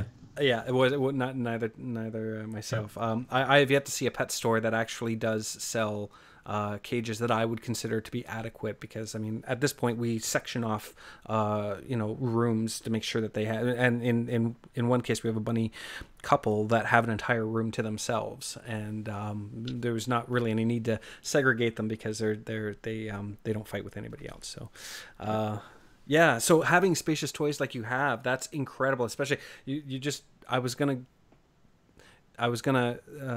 ooh and ah over the auction items, and I still will, but man, that copter, that's got my attention. I'm just like, oh my god, that is so gorgeous, and my bunnies would absolutely love that. But yeah, I'm actually skipping over to the auction page because I want to talk about some of these items that you have here. I'm gonna start with the Chewy Xmas toy, or Christmas toy, which currently is at a $23 bid. So get your bids in, because there's only 1 hour and 40 minutes left before the auction ends. Oh dear, I guess maybe. Oh, I'm so sorry about the poor picture quality on that. I thought I had resized that a little better, but I will rectify that by going to your page and grabbing it from here. If you guys would like to see a better version of the pictures than the one that I uploaded, because apparently it didn't come out the way I wanted, again, technical issues, I apologize. Here's the link directly to the Chewy Christmas tree. So the first question I have about this is did this one come first, or did the regular tree come first? The regular tree came first. Someone else I'd seen a post of this tree on Facebook before, and someone was selling them. I thought it was really, really cool, just as a Christmas themed item that a bunny can actually chew. Because there's tons of stuff that they'll chew when you have all your Christmas decorations and presents on the floor that they shouldn't be chewing. Yeah. But I thought this was just cool for them to be able to have it in their cage. It kind of Christmases their cage up a little bit. And it's also something that they can just chew on and knock around. I love the fact that they can actually have their own tree now. That's that's wonderful. I'm curious about the wooden one. I know it's plain pine. There's no treatments done to it. Nothing. It's bunny safe. What do you use for the green coloring? And is that safe for the bunnies? I mean, that would be a silly question. I know it's safe for the bunnies. I'm just wondering what you use. It is food grade food coloring. Oh, okay. FDA approves. I think it's McCormick brand. Yeah, everything that we have, we dye ourselves. Nothing's pre-bought dyed. I dye all my own wood, dry it all myself. We do that all in-house here. And you do all the cutting, all the work, all the assembly. Like basically, Yes. You're just buying wood and coloring. And I'm assuming a few. Are there screws in there, or is it held together by wood? On that tree, especially, I'm thinking of all the trees. There's one screw for the plain Chewy bunny tree. There's one screw in the bottom holding the post on. Mm-hmm. But for the Christmas tree, there's just a dowel rod in the middle, and there is a little bit of Elmer's glue between each board just to kind of hold them all together. Other than that, there are no screws, no nails, nothing that they can get cut on. What are the little tiny balls on there? The ornaments? I think those are 3/16, just wooden beads. Oh, wow. Now, do you buy that already? No, those are also all natural pine beads that I dye with. I have about a dozen different colors, half a dozen different colors, I think, that we've dyed those. That is absolutely adorable. So you actually make these then? Yeah, it's all made from scratch. I got an order for 2 or 3 more that I'll be making this week. I got one set downstairs drying and one set in the dyeing tray right now. That's wonderful. Okay, I know we are expecting someone at 8:30. How come? Let's just head back to the auctions page. Just a couple more questions just before we go, because I know in about 7 minutes we'll have our next guest. The Chewy toy is very, very similar to the Christmas toy in terms of its use and function, but it looks a little more like a variety of entertainment as opposed to resembling a tree. You now got what appears to be a series of toys that they can pull through. I guess it's guided together with rope. Is that? Yeah, there's sisal twine that everything's tied together with. Besides the one screw in that, there is no other glues or any kind of hardware on it. Everything is tied together with just the twine. All the blocks are cut and dyed in-house on that as well. And that one I think's got about 30 blocks on it. So yeah, it gives the bunnies a little more chance to choose the color they want to chew and kind of pull on it and tear it. My bunnies have personally had one for a little over a year now, I think, and it looks pretty chewed up, but function-wise, they definitely got their use out of it, and it's still basically brand new when it comes to function. That's awesome. I'm guessing because everything is wooden, that even if they are a little rambunctious with it, it's not going to be something that anybody would be concerned about any noise that it makes or anything like that, right? No, It'd just be the sound of wood on wood sort of thing. Yeah, pretty much wood pushing together or wood getting ground from between the teeth. But other than that, everything's made out of kiln dried pine, so it's perfectly safe for them to be able to chew on. And if they ingest a little bit, it won't hurt them at all. That's wonderful.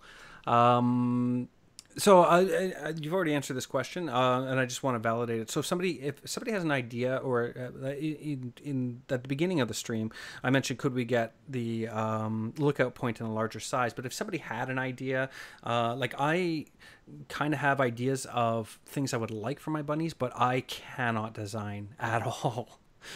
Is that something that someone can approach you and say, hey, can we try to do this and see if that's a possibility of making it happen? Of course, I always welcome that. We're always expanding our product lines, so I'm always interested in new products. Just last week on the Midwest Bunfest page, someone I think saw one of the Buncopters, and they had asked if we could do a UFO. So that's in the works somewhere. I don't know how I'm going to get it to be round, so I don't know yet.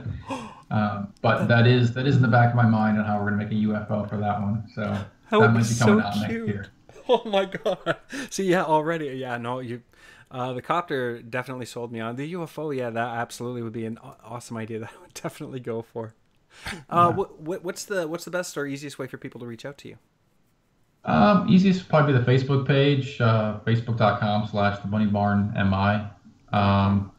Next would probably be either send us a message on our website. We have the contact page, which is pretty easy to fill out. Or if you really want to get into it, you send us an email, orders@bunnybarnmi.com. I check all three platforms pretty much on a daily basis, and I will reply to you within about 24 hours. That's wonderful. Wonderful. Okay, I've posted the Facebook page, assuming I got it right, fb.com/bunnybarnmi, to the live chat. So if anybody's there now and they want to go and head over there, that's fine. Actually, let me link it up because I didn't do the HTTP beforehand. And I would absolutely like to thank you for joining us and being able to talk to us about your products and particularly for me anyway, about the standards that you set for yourself and for the company. And of course I messed that up again. Yeah, I'll correct that at some other point. I put a semicolon instead of comma. Don't copy and paste that. It's not going to work. Yeah, no, I really love the fact that you take extra careful consideration towards the bunny's needs ahead of anybody else's. I think that will actually resonate quite well with the bunny loving audience who, I don't care if I'm the one living in the cupboard as long as my bunny's got all the freedom in the world. And for most of us, our bunnies eat better than we do. So that's true. I think giving them luxurious toys in space at incredible price. You say reasonable, I'm going to say incredible. I know the market here, and for me to spend $200, I wouldn't get anything nearly as impressive as what we're seeing, right? So I think it's incredible what you're doing, and then I want to thank you, Nathan, for being a part of our live stream today, and also a part of our auction. Yeah, no, most definitely. You're very welcome. Had a great time. Wonderful. All right. We'll talk to you soon, and we'll follow up with you a little bit later in the Bunnyzine issues themselves. And hopefully, if the December thing kicks off and we actually do another live stream with an auction, we'd love to see you there. All right, that sounds great. Okay. Thanks so much. Awesome. Thanks, Dustin. Take care. Bye. Bye. So, how is everyone enjoying the Midwest Bunfest exploration so far? You can let me know in chat. Let me correct that link because, man, it's just bugging me. It's one of those things that it's just right there. It was so close. Colon. There. That should work. Let me try it out. There we.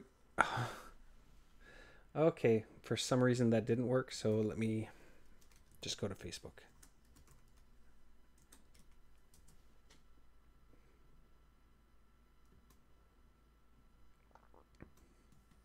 Oh, I see what my problem was. It's the Bunny Barn. Okay, got it.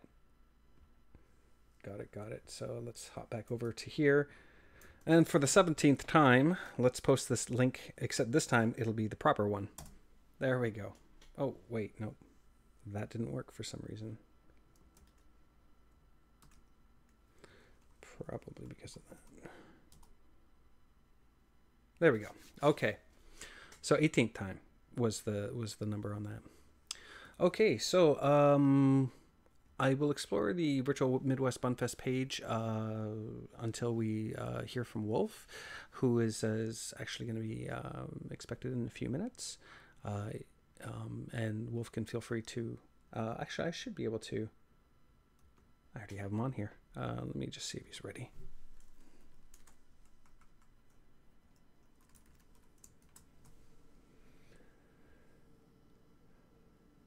And in the meantime, I'd like to know from the people who are viewing, what do you think of the stream so far? Are you liking the guests? Are you liking the auctions? Do you like the idea of us doing something in December where we have like a much larger auction scenario going on, where we can actually talk about the products themselves with each of the contributing vendors? I'd be curious to know what your thoughts are, and whether good or bad. Feel free to leave a comment. If you go, oh, this sucks, then I'm just going to ban you. No, I'm kidding. I won't. But I would like that feedback, because anything that guides us more towards the things that you want to see is the direction that we want to be heading in. So let us know. Okay, so I'm going to give Wolf a call. And Wolf is from Small Pet Select. And I will bring up their website right now, just before the call, just so that we got something related happening here. Come on, there we go. While we have a quick chat with Wolf. So add in the call.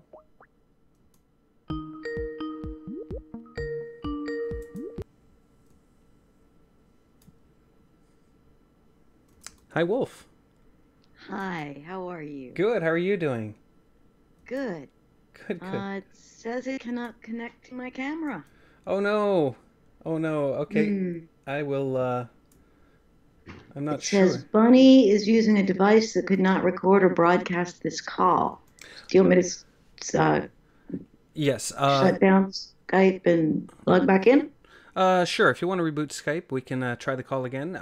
This does happen from time to time. I ran several tests, and I noticed that about 25% of the time, and I was doing it between two laptops, and the laptop I was calling from wasn't kicking in with the webcam about 25% of the time. So you could try restarting Skype, or just even restarting the call. If you send a call to me, it might actually work that way. Let me do both. Okay, sounds good. Let me do both. Thanks. Bye-bye. Okay, thanks. Sorry about the technical difficulty here. We will get that. Oops. What did I do? I hit something. What was it? Maybe it was a notification notice.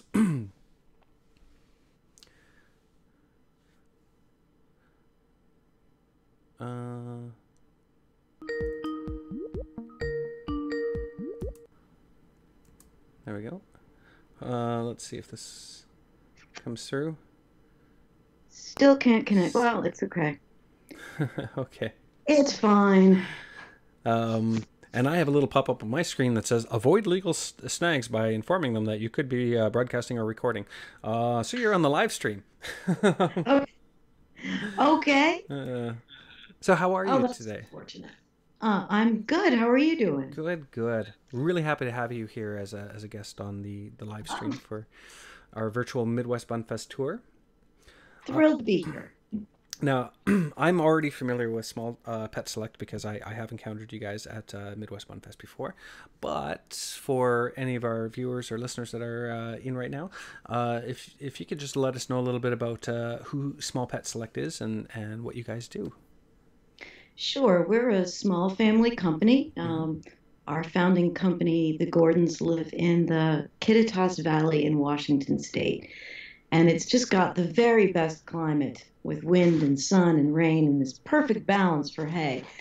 So it actually started out that our founder, Billy's mother, got a guinea pig who didn't want her hay. And he thought this was just ridiculous. There's hay all over the place. And he went and got her some really nice fresh hay. And she started eating and got all healthy. And they said, well, maybe there's something to this. So they sent it out to a couple of people. And that's how the business started, with Lizzie the guinea pig. That is wonderful. I like that. I like that. It wasn't even a... hey, let's find a way to start a business. No, to actually let Lizzie actually be the initiating front for it. That's the inspiration behind it all. That's awesome. Yep. I love that. So how long has Small Pet Select been involved with Bunfest? We've been there several times, a couple times in the beginning. We've been around for about 6.5 years. We went a couple times in the beginning and handed out samples and just talked to people. Then last year we had a nice big table, and this year we had tons of stuff planned. And but we'll be there next year with all of our tons of stuff. So it's fine. That's awesome. And your tons of stuff is still for sale, yeah?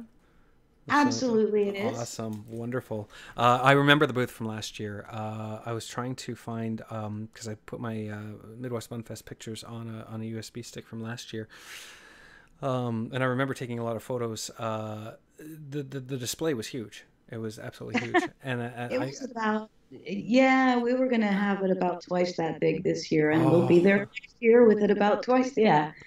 We had all kinds of fun stuff planned, but we tucked away our plans, and we will just dust them off next year, and we'll be there. If you end up, taking up too many tables, it's just going to be renamed Small Pet Select Fest, right?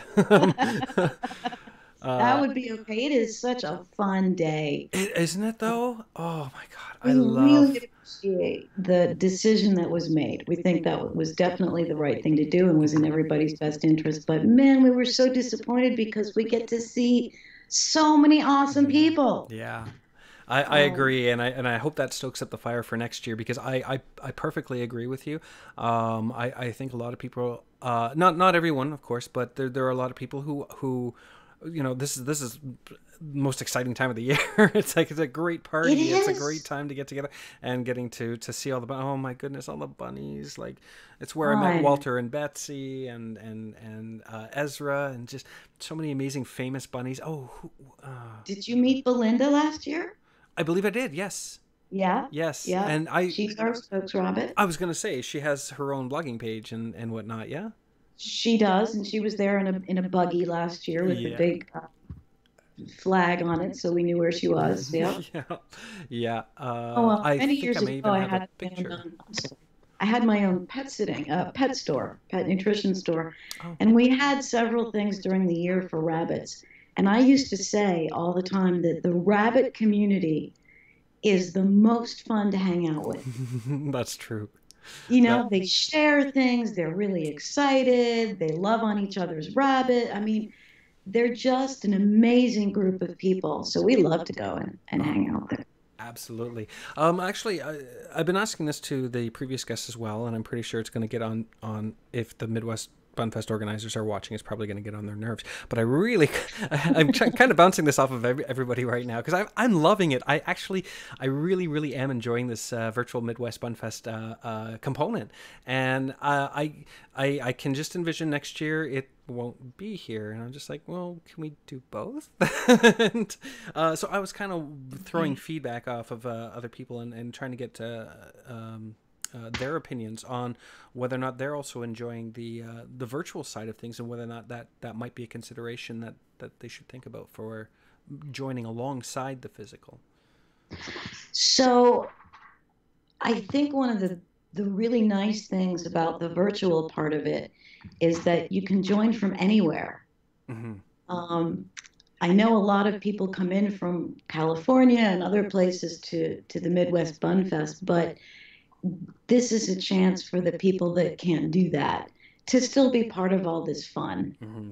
And to still kind of join the community, because it really is a community. There are, diehard Midwest Bunfest people that yes. We're just there every year. You can't keep us away. I am totally guilty of that. It's the one thing I look forward to every year. Yeah. Yeah. I specifically make sure I have enough vacation days to cover that. And yeah. Yeah.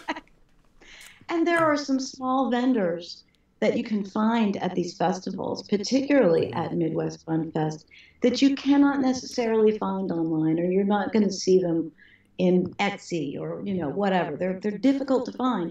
Yeah. So we have, I think, a great chance to kind of meet some of those crafters and vendors and smaller treat makers and things like that. And there are some fabulous products there. Absolutely. Absolutely. Yeah. I remember last year, I think I got it the year before though. There was a couple there, and they make the most amazing jewelry ever. And impressively, you may recognize who they are just by the description of their item. But it's almost like a necklace pendant that I had, but it's a metal frame, and then inside that is a little scene. In my case, it's a little rabbit in a forest kind of scene, and it's entirely made out of metal. It's absolutely exquisite and beautiful, and that would be an example that I would find of someone that you're going to discover there that isn't a huge corporation or anything like that. It's great that we can come across all these different vendors, and I think that's Terra Vista Designs. I think I think you might be right. Yeah, beautiful work, just beautiful work. Yeah. I should have actually had it out. I do have it set aside, but it's a little out of reach at the moment. But I should have brought it out for the stream because, past Bunfest goodies are always good to go through. I love them. All my Penny Collins pictures and posters and books that Bazajan was a novel that I got at last year's Midwest Bunfest, which I really enjoyed. And of course, seeing you guys there and everything like that. I know some people might have concerns about if we do a virtual component, then people are going to opt not to show up. And I can't see that happening because I don't think that's going to happen. No, I mean, there's something about being there in person mm-hmm. that as much as we try to make a virtual environment exciting and friendly and fun, there's nothing like being able to pet somebody else's bunny in person. You just it's not but. It's the one thing that you're not going to be able to capture online is the experience and the memories and the bonding. I mean, it's just it's too incredible.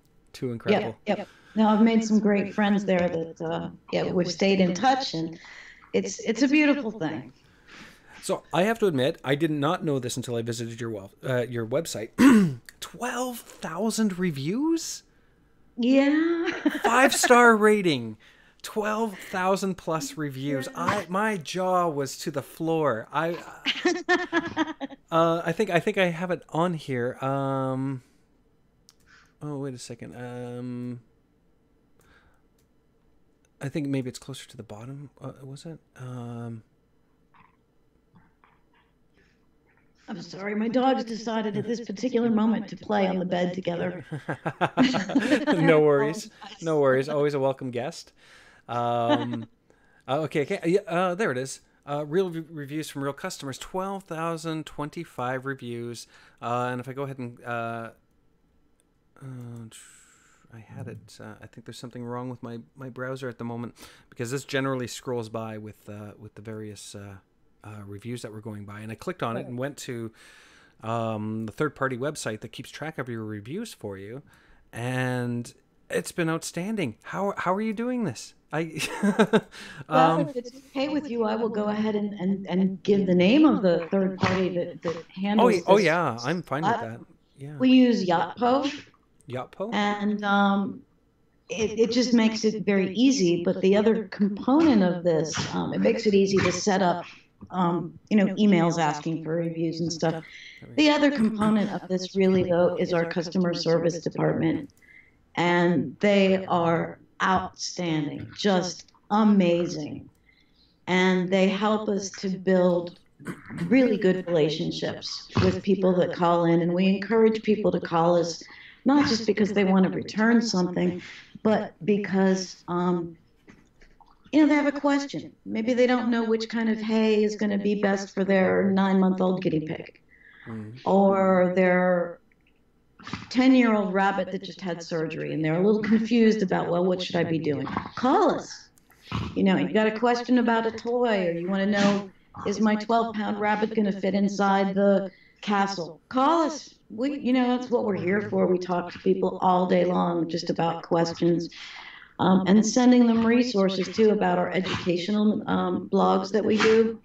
We have a ton of blogs in there about all kinds of health and housing and behavior. Those things I think really contribute to our communities. I call it a community. I think we're a community. Our customers experience with us, and they get kind of excited. Yeah. I'm just, as I did manage to get the review functioning again just from refreshing my page, and yeah, it's very, very evident. The word love is coming up so much, right?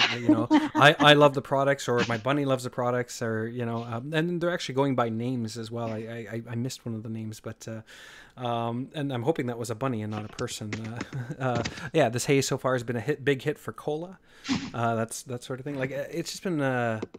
That's an exciting and wonderful feedback for any company to see, let alone 12,000. They're sending us photos of their bunnies and their guinea pigs and their animals, and we use those every week for our top 15 cuties, but we can't possibly use all the ones we get because people are just sending us all this cuteness all day long. It's really hard to have a bad day because that's what we get all day long, is just all these awesome stories and pictures. And the other part of that, I think, too, is that if we don't find what we think is acceptable quality out there, we make it ourselves. So, for instance, our snackers, we make in our own kitchens. Our toy elf items, we make in our own wood shop. We design it to our own specs. And I think that shows, too, and people respond to that kind of personal attention to detail. They see that we really care. And it just, you know what I mean? Like, they're excited because we're excited.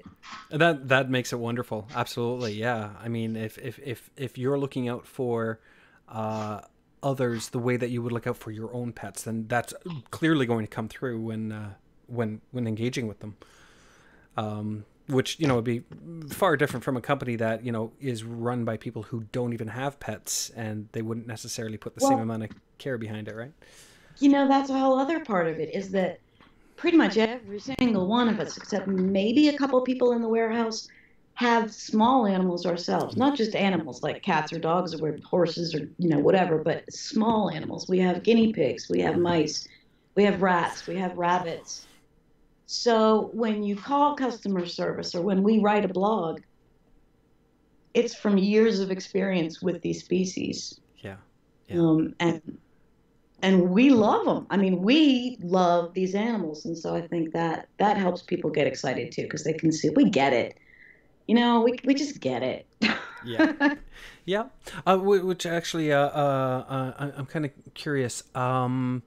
Did you guys, because according to your website, you guys are covering chinchillas, ferrets, cats, dogs, mice, rat, sorry, I already said rats, or I think I did.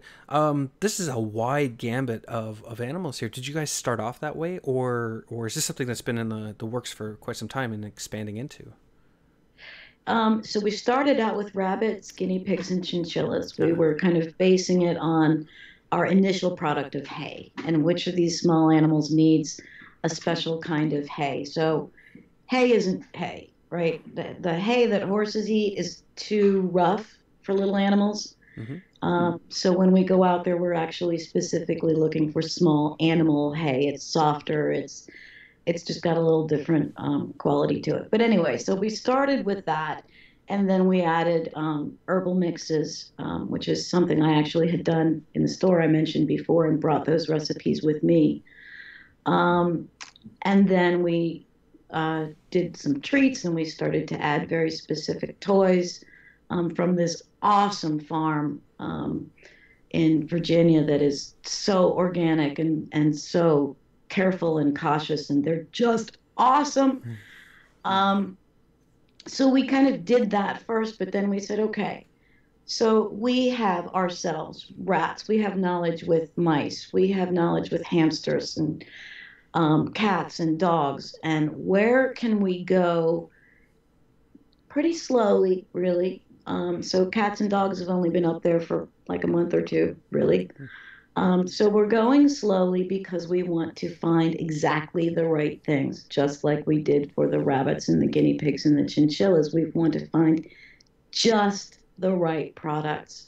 So we're not building out a category really quickly. We're taking our time, just kind of, the things that we can find that we really love. We'll go ahead and do that, and then we're going to have a list of things that we want. If we can't find the right thing, then we're going to have to find a way to make that ourselves. So it's a process. It's part of the growing curve, but it's the breadth of species really is because we have so many different animals ourselves. I'm personally into urban chickens as well.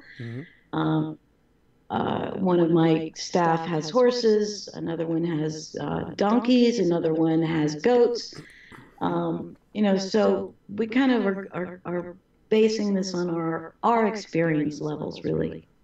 That's a fantastic way to do it, especially, and I love the idea of the slow expansion, because that makes sure that you're not growing too big too fast, and also making sure that you get the option of being particularly selective about the quality that you're sending out into the world. And you spend all this time and effort building this name brand that everyone trusts, you're going to want to keep that going. So I think that's a very, very key strategy to what you're doing. I do have a question from... I want our things to be things that I have touched, that I have used. I know where they're sourced. Yeah. I know who's making them, or we're making them.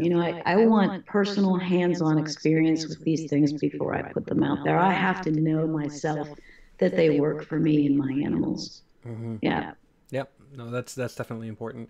I have a kind of a surprise question from ICBM 63, who says, or who's asking, Wolf, tell us about the SPS sponsorship of the Las Vegas rabbit and other small pet transports across the USA, and how did that come about? Well, it came about because we have a really strong compulsion, I would say it is, to help rescues. We all, by ourselves, have worked with various rescues in our communities for years. We still do. I've got two of the Las Vegas rabbits upstairs in my house right now. Oh, yeah, they're awesome. They're just great. So it's because we're part of the community that we want to do so much, as much as we can for that community. So we are working on a fairly large rescue program, kind of complicated, but there are a lot of different things we want to do. We opened up a referral program this year, and if anybody wants to be one of our ambassadors, just contact customer service and we'll get you all hooked up. Anybody can be an ambassador. You share links, you get a commission. You can choose in your settings in the account for us to pay that out to a rescue. Oh, that's wonderful. So the transport program was another step. We wanted to help. We donate a lot of product to either emergency situations, hoarding cases, that kind of thing, or to events. If somebody's going to, they're having some event and they're going to raffle something off and they want product to raffle or they want samples to hand out, we are always sending that stuff out and we love doing it. But the transport program, it kind of grew out of our awareness of the Los Angeles situation. We did, Bill, our CEO, went down and visited, talked to everybody that was working with that situation. We did what we could. We sent, I'm going to call it a tote. That's what it's called. But a tote of pellets is actually about the size of a Fiat 500. And it's huge. Right? Wow. Lots of hay, lots of just carriers, lots of supplies to help start moving rabbits out of that, out of Las Vegas into other rescues that could help. And as we started to do that, we became aware that, this is something all kinds of rescues need all the time. Mm-hmm. So we have purchased a van. We're working with Rodney and Jody, who most folks in the rescue community may know as transporters. We have done 3 of these bigger runs, and Jody has herself done a lot of smaller runs. But we have sponsored totally 3 of these big runs so far. And now we're taking November and December off to just kind of regroup and see how we can best make use of the routes that we travel and the communications and all of the logistics, essentially. Sorry. And once we get all that figured, we'll be back out on the road. So, yeah, it's also a thing. This time of year, a lot of places actually don't adopt out because you don't want animals necessarily going into a new home during the holidays. So it's kind of a downtime of year across the board. So we're tidying everything up and streamlining, and then we'll get all the information back out there and start heading down the road again. I think it's wonderful that you have this program out. Thank you, ICBM 63, for asking that question, because I wasn't aware of the small pet transports. I think that's brilliant, and I find that you actually do a lot of that kind of outreach style, like that specifically for transportation. That is wonderful. And then, not in the same vein, but still in the best interests of the outreach, on your website, you've got a vet locator, which I think is great that you're providing that for your visitors, right? It is really hard to find a vet that knows what they're doing with exotic animals, Mm-hmm. Yep. So, we do have a vet and rescue locator up there, and you can find, we've tried to populate it as much as we can, but if you find that your rescue is not listed there and you'd like to be, or your veterinary practice is not listed there and you'd like to be, please just let us know. We want as much on there as we possibly can. Absolutely. But we're trying to make it easy for people to find resources in their own areas. Yeah. I just have one quick question, because we do only have a couple of minutes before our next guest comes on. I wanted to talk about the rewards program. So you have a program that is an ambassador program where you can help distribute links, and depending on the purchases from the links, you accumulate money, which you can choose to donate to a rescue. You also have another program where a customer can come by and earn points. Is this a separate program that's happening here? It is a separate program, and at this point, all you can do is earn points in your own account and spend them in the store on your account. On your account. So if you want to help a rescue, the best thing to do right now, or if you are a rescue, the way to help is to use the ambassador program, and we can help you get it set up to benefit whoever you'd like. So could I essentially then set up an ambassador program for myself, so I have a link for myself, and then buy for myself, and then use the funding from that to go, like the portion that would be earned over to a rescue? Would that kind of a situation work? So the ambassador program rewards our ambassadors 2 different times. The first time a customer buys from your link, you get a larger commission. The second time somebody buys from your link, you get a somewhat smaller commission. And then after that, you don't get any commission on that customer anymore. Oh, okay. So Okay. it wouldn't work for you to buy your own things through the ambassador link. Yeah, I'm so sorry. No, I no, wish, no. I wish I had a way to do that, but our rewards program doesn't really let us do that. However, we are trying very hard to set up something like Amazon Smile Yes, in yeah. our store, which would allow people to donate a percentage of every single one of their sales to a rescue of their choice. And if we can, I'm trying so hard to find a way to do that, and we're going to try to get that done in the next year. So that I think will be very exciting for customers and rescues both. I think that's going to be very, very exciting. And as someone who's got a very limited amount of time and a little limited amount of resource in order to be able to invest in Bunnyzine's expansion and things like that, I totally understand when I come across something that, oh, this is going to add great functionality to my website, and then it's not quite. I mean, it's kind of getting the job done, but I wanted to do more, and so It's not quite that easy. Yeah, no, we've got a Yeah. great team of web developers. Actually, we've gotten to the point where we just and we tell them what we want, and they can always do it. It's just a matter of how quickly and how big of a project it's going to be. So that is on the list of things to visit in January and plan out how we're going to do it. Yeah. Can I borrow your web dev department, please? No. I can tell you who they are.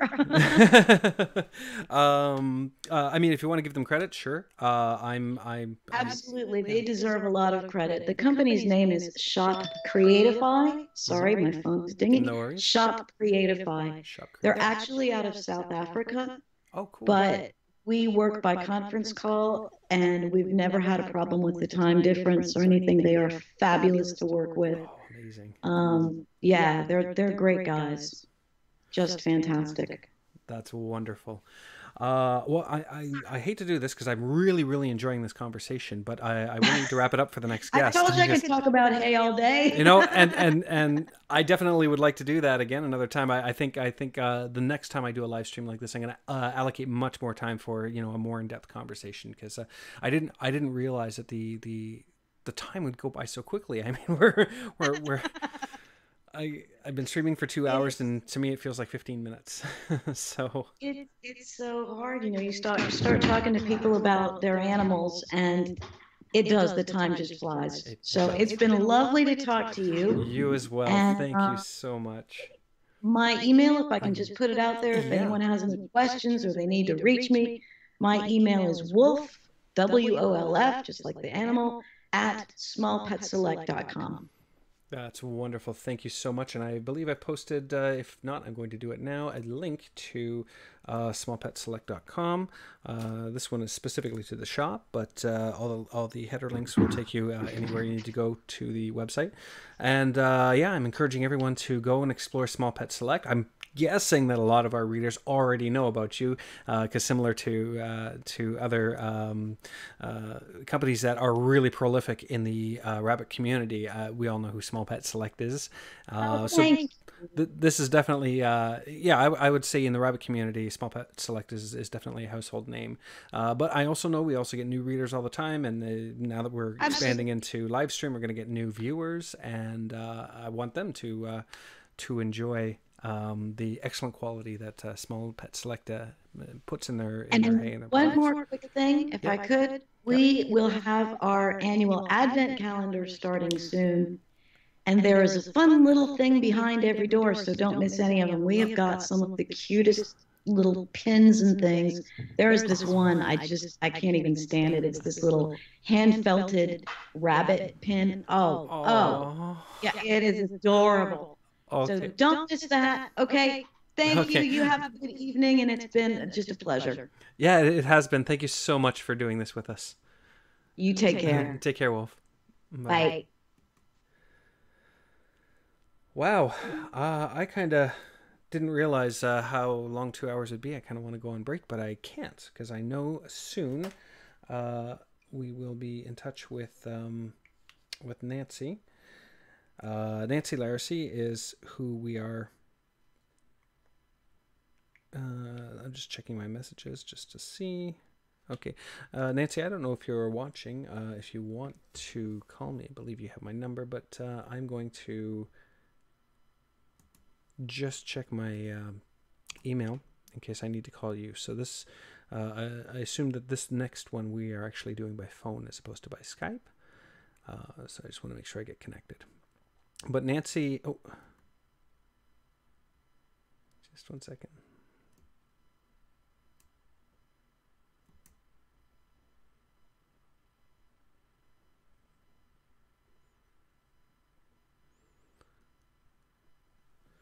Okay. Let me see if I have her number to call her, unless she can call me. There we go. I do have her phone number, Nancy. I hope you're available.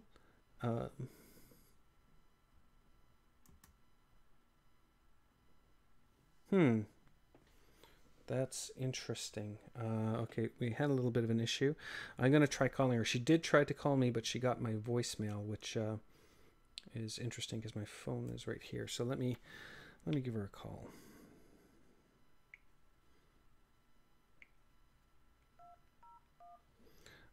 Just one second.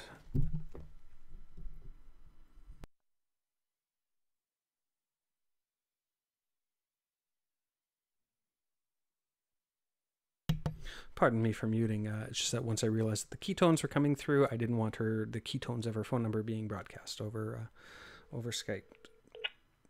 Hello. Or over live stream. Hi, Nancy. How are you? Hi, Dustin. How are you? I'm doing wonderful. It's I wasn't sure. I wasn't sure about if there was a time difference. All of a sudden, I realized before. But anyway, I'm glad we're connected. Yeah, me too. I got your email saying that you tried to call, and were you watching the stream? Is that how you knew that that things were going on?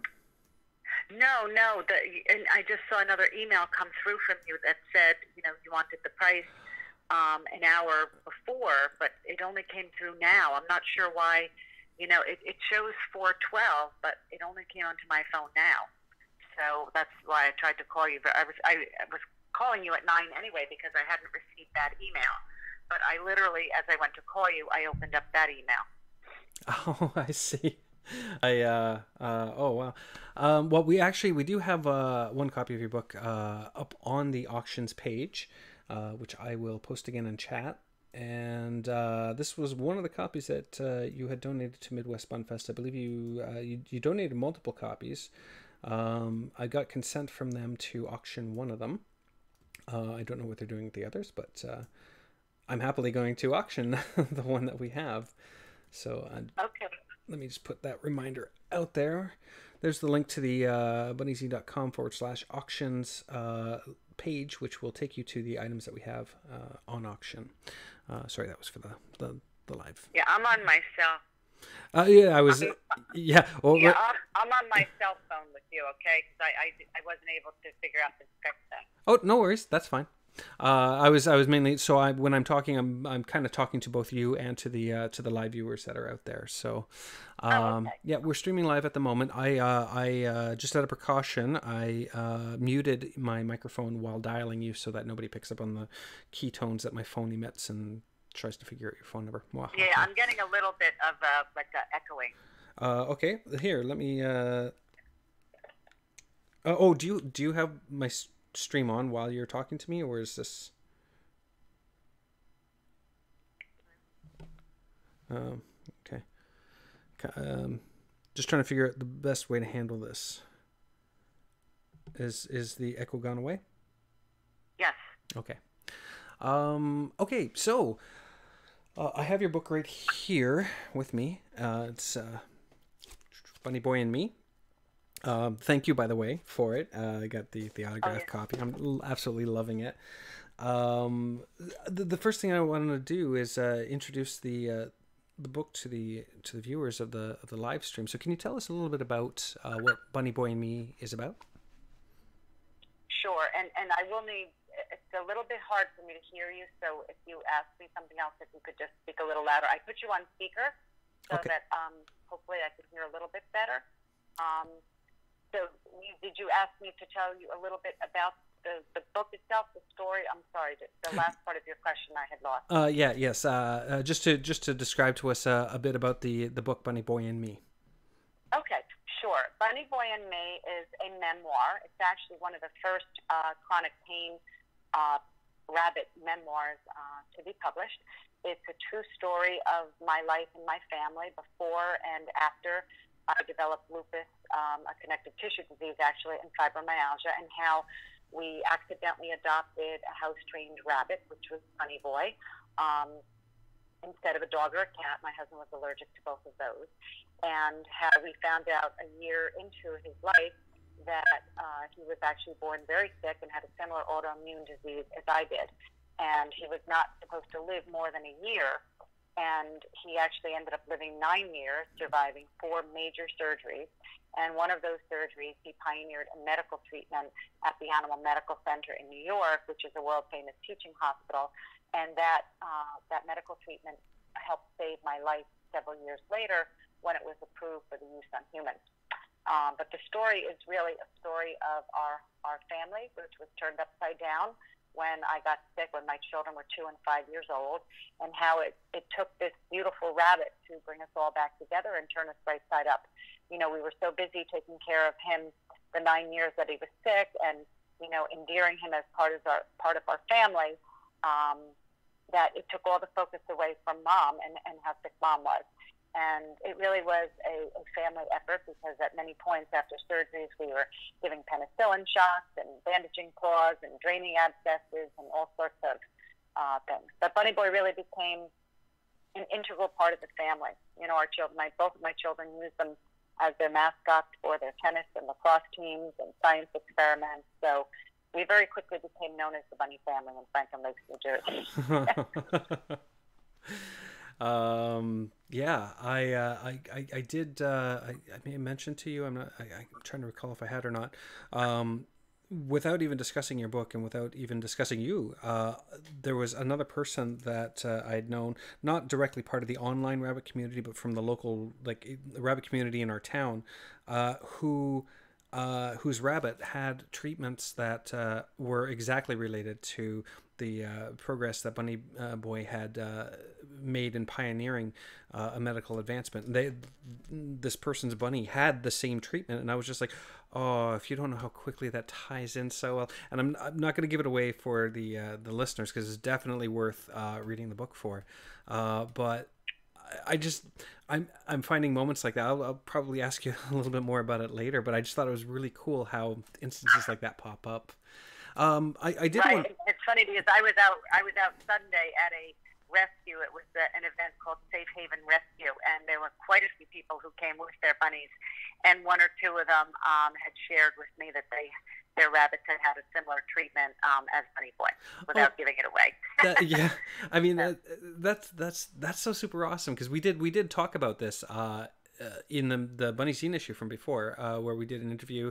Bunny Boy was our featured bunny. That was in volume 4, issue 11, our September issue, and I remember us talking about the whole idea of the impact effect of seeing the future results of something that he contributed to, and I was actually going to ask you whether or not you've seen more examples since our dialogue back then of that medical contribution.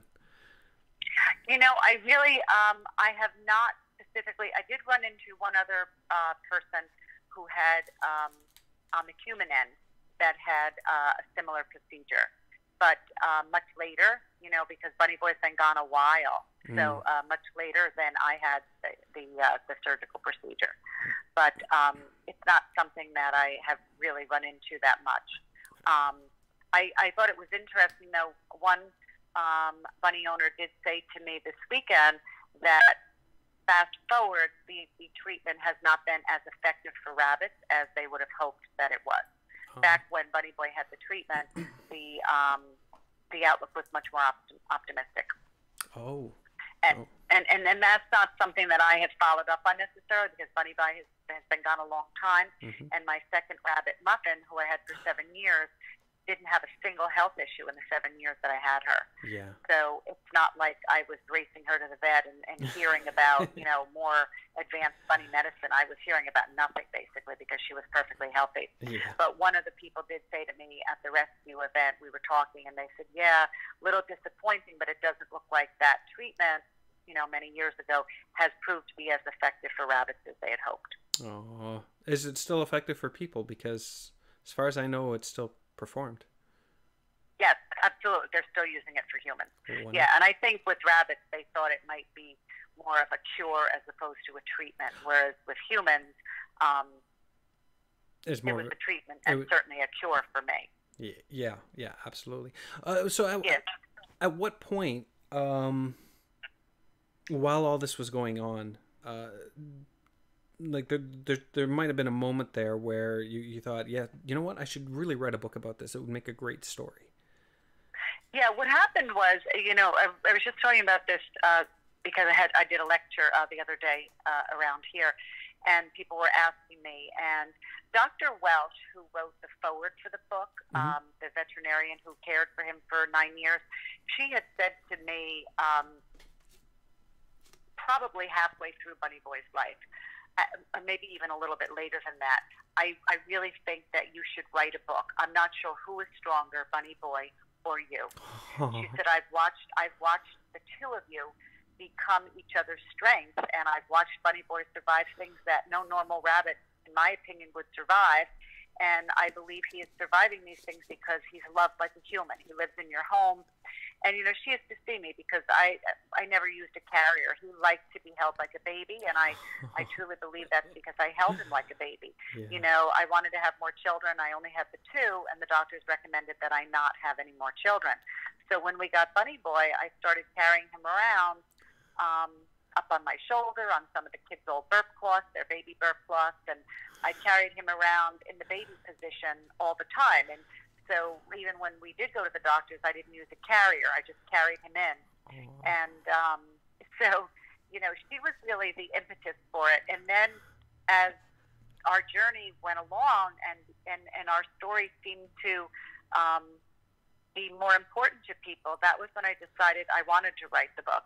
And so I started jotting notes down and making an outline. And, it very quickly became a wonderful, nostalgic journey for me with my family and my children, because I was now attempting to go backwards numerous years in their lives to when we first got Bunny Boy. Because I really focused on finishing the book. I had hoped to finish it and end it on a very happy note while he was still alive. Unfortunately, I wasn't able to do it. I think I left it on, at least the feedback I've gotten from many readers is, it did end back up on an up note while it was very sadly passed away. The several miracles, as I called them, or amazing coincidences, other people might call them, that happened after he did die, I think brought the reader back up to a happier place. And none of that was planned. And I really thought I would end the book while he was still alive. And I remember, the actual ending of the book when I, met this, without giving away the story, this young woman, I remember just hugging her and saying, you're going to be the end of my book. Now I know how I'll end my book. So I always wanted to complete the project. When Dr. Welsh got sick, Dr. Welsh, the book is dedicated to her and to Bunny Boy. She was diagnosed with pancreatic cancer at only 45 years old, and she died in only 49 days of being diagnosed. And she left behind a very bustling, large animal hospital and 4 children under the age of 10. And if I had ever given any thought to not finishing the book at that point, because she was not only my veterinarian, but she was my dear friend at that point, and I promised her before she died that I would finish the book and I would get the book published. So I had to do that. It's funny that we talk about the ending that you were striving for prior to him passing versus the outcome that happened. And when I reflect upon it, I too would have much rather you had finished the book while he was still alive, just because then I would know he was still alive. Because you do get incredibly attached to Bunny Boy when you're reading this book. Having said that, the fact that he did pass on gave me an opportunity to experience the loss that you experienced and to be able to mourn for the relationship that I'd already built with him throughout the course of reading the book. I can definitely attest that it's not going to be the same as actually being, with Bunny Boy, but vicariously, wow, the experience is amazing. If anyone, I noticed that there's a couple of comments. Angela was getting teared up over your story, and Mara was saying that it sounds like a good book. Or a great book. So I've posted a link to the issue of Bunnyzine, Volume 4, Issue 11, where not only is Bunny Boy the main feature, and not only do we have an interview with you about the book, in case they want to know more about that, but also a book review from me, who was graced enough to have an opportunity to read it prior to the publishing. And I got to tell you guys, like, seriously, it is a fantastic read. You will get absorbed in it. You will you will live vicariously through the story, and meet Bunny Boy and Nancy. Like everyone's going to feel so familiar by the end of the book. You're just going to get absorbed with it. Well, thank you. It's funny if you look at some of the I've had two obviously very pleasant things have happened since the book came out, but some of the reviews on Amazon from people that have read it now, not people who read it before it went to press, have said, the book is a very real book, which I think that's one of the things you had said to me, Justin, in one of your interview questions was, did I ever think of sugarcoating things or changing things, because it was such a real book. And then I had the pleasant chance to do a book club a week and a half ago, a book club for about 15 women that had read the book nearby. And many of them have known me for a long time, some of them. And the one thing that they said was, the book is the way you speak. We could almost hear you speaking. We felt like we were at the hospital with you when Bunny Boy was in the hospital, or when you were getting, one of your transfusions. We felt like we were there. And so that was one thing that I was happy that I achieved, because very early on, this is my first book. I've never written a book. I've written for magazines, but I have never written a book. And one of the pieces of advice I got was, after talking to someone that was an editor, tell the story the way you're telling me. So write it the way you're telling me. And that's not always that easy to do, but I felt that I must have achieved that, because these people who know me said, we felt like we were talking to you. We felt like the story was the way you speak. So, but I did learn from going through the process that you become much better as a writer the longer you're writing. It took me 9 years to write this book because I'm sick. So there were plenty of opportunities to shelve it for 6 months and then go back and take a look and say, gee, that's not as good as I thought it was, or, in the editing process, I didn't know if I would actually find a publisher. So I worked very hard to edit to a point where I could self-publish if I had to. And that ended up being very beneficial, because the editing process with my publisher was very short. And she did very little to change the book. They did change the title, because originally I wanted the title to just be Bunny Boy.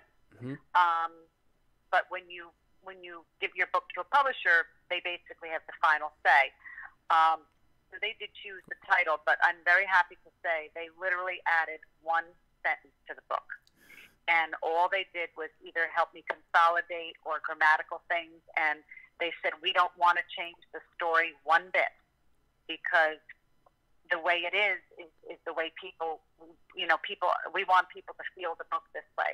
So that made me very happy. Grammatically, they helped, consolidate and clean it up a little bit, but they did not change the story or my voice. It does actually come through very well. I'm glad that they didn't alter it. And you're right. The feedback that you've been getting from others is going to be the same feedback that I reflect, which is I'm not in this constructed world where every actor is perfectly placed and all the lines are perfectly structured in order to, engross the reader into this picture perfect story. This is a real life. You can feel it. You can feel, I love how, and I mentioned this before, I'm going to mention it again. I love how you've written everyone's relationship with Bunny Boy so crisply and clearly defined. For example, and I always use this example, your daughter's relationship with Bunny Boy is very unique, and that differs from your relationship with Bunny Boy to every character. I want to say character, even though this is a nonfiction. Every person that we meet along the way that has involvement with Bunny Boy, you see these unique, refreshing.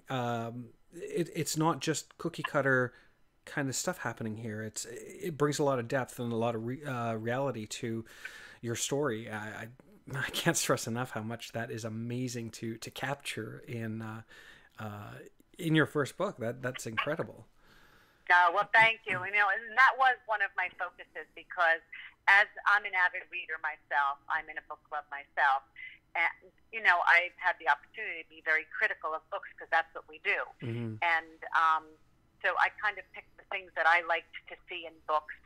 I like descriptions, and I like to be able to feel certain things, and I wasn't sure if my editor necessarily would agree with all of the descriptions that I had, and she actually loved it and said, no, that made us feel like we were in your house. I could picture being inside your house at Christmas. I could picture, when you went to cut down your Christmas trees, things like that. So, and I guess, I think Justin, that I do a lot of work up in Newtown, Connecticut still with the families up in Sandy Hook, Newtown, Connecticut. Mm-hmm. And, one of the families up there, had said to me, it is a real story. It isn't sugar-coated, like you said, and that's, people prefer that. They don't necessarily, it's sort of like Facebook. Everybody puts their picture-perfect moments on Facebook, but that's not necessarily real life. And I did weigh a lot of that, because, Franklin Lakes, New Jersey is, it's a wealthy town. It has its ups, it has its downs. It used to be, underneath the radar until the show, The Real Housewives of New Jersey. And also one of my, purposes with this book, even as an executive over the years, I'd be on the phone and someone would say, oh, are you from Franklin Lakes, New Jersey, that awful show? And I would kind of say, no, I'm actually not. And I wanted to prove that women from Franklin Lakes could do something other than that show. I kind of joke when the book came out, this is one.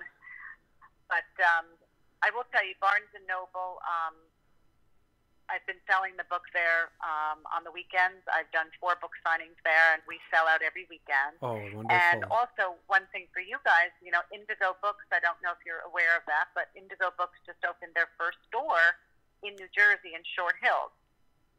And they're selling my book up there, but they actually asked me to come in.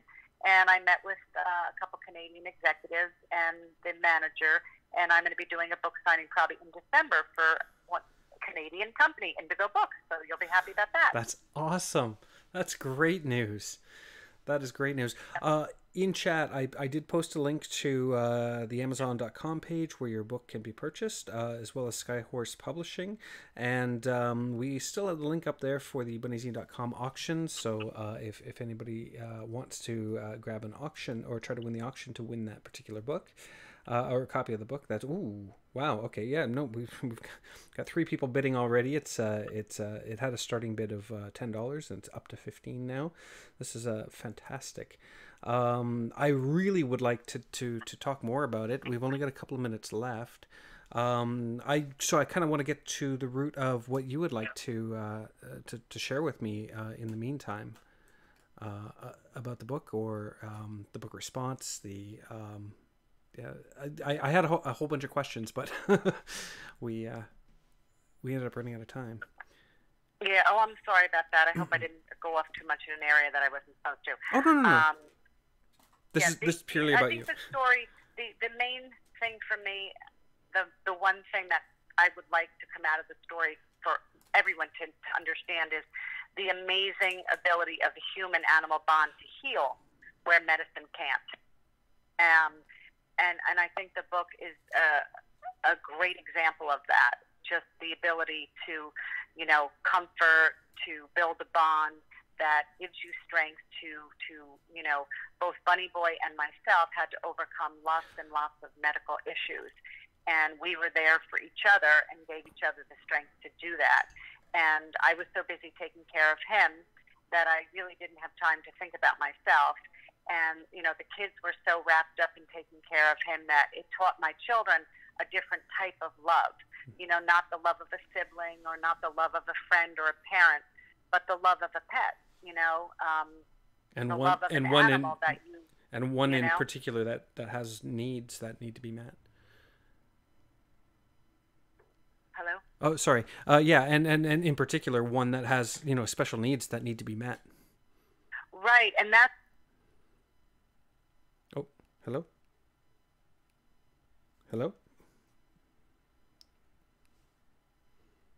Okay. I'm not sure if we lost you. The phone says it's still connected, but did you accidentally hit mute?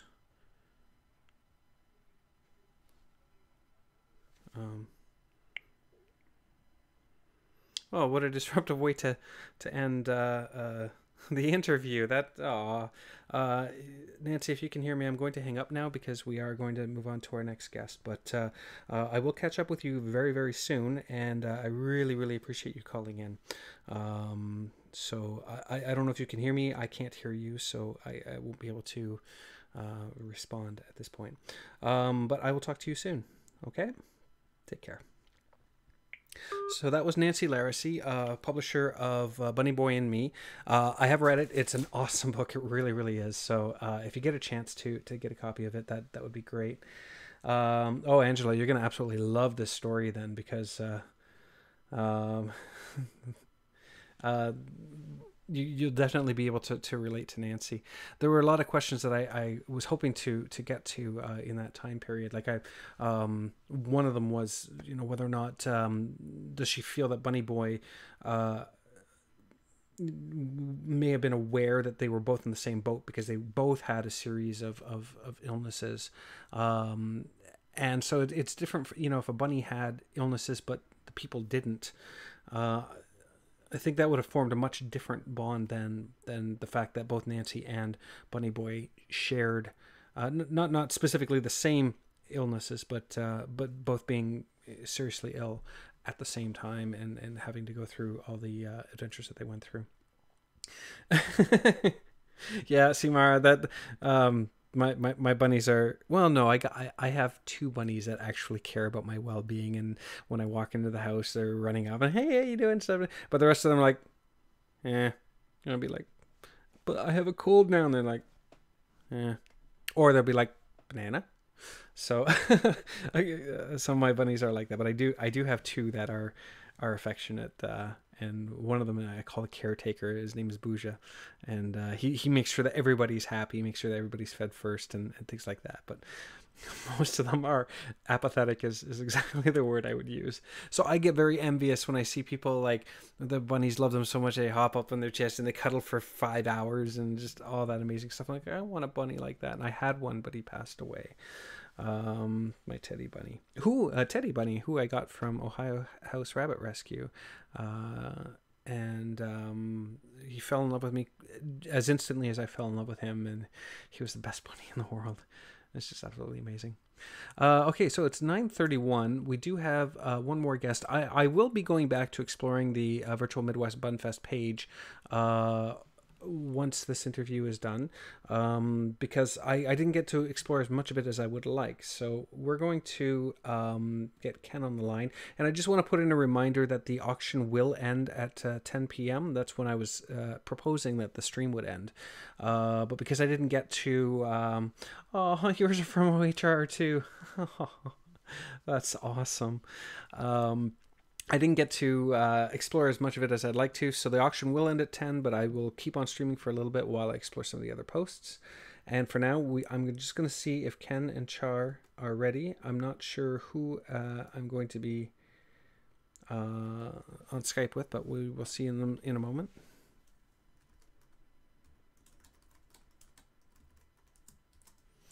I'm just seeing if they're ready and available. And it's been so good. I wish I had more time to spend with these guests, especially Nancy. Oh my goodness, I could have talked to her for another hour about her book. And I don't want to give anything away. I really don't. But if you read the review in the Bunnyzine issue I posted in the link, that gives as much as I'm willing to give on it, because I don't want to reveal too much. It's something worth engrossing in. Okay.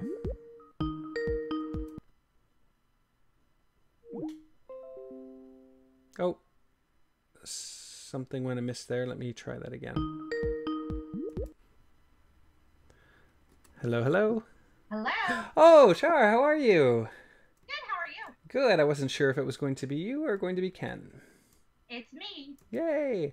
Okay, oh goodness. Let me let me just edit this. Because I currently have it saying live with Ken. That's what I was expecting. That's okay. I will update that now. There we go. And we'll get Skype on here.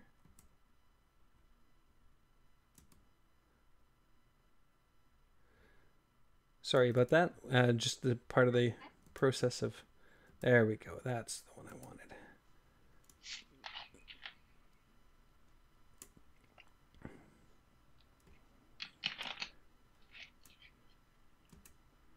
Move this down here.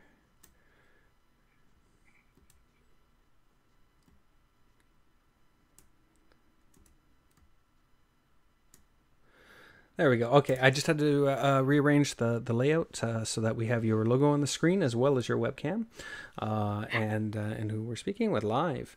But let me leave the Small Pet Select page, which was our earlier guest, and head on over to Dr. Duke's Bunny Farm. One of my favorite guests, absolutely, because it's I look forward to your table every time I go to Midwest Bunfest. You guys have, I think, single-handedly one of the best packaging of products and the best display of products I've ever. Seriously, they're amazing. They really catch the eye. They draw you in. But so, welcome to the live stream.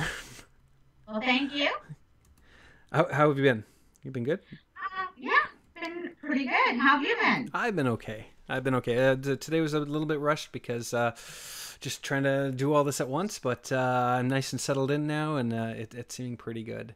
Now, I know who you guys are, and I definitely look forward to seeing you guys every year at Midwest Bunfest.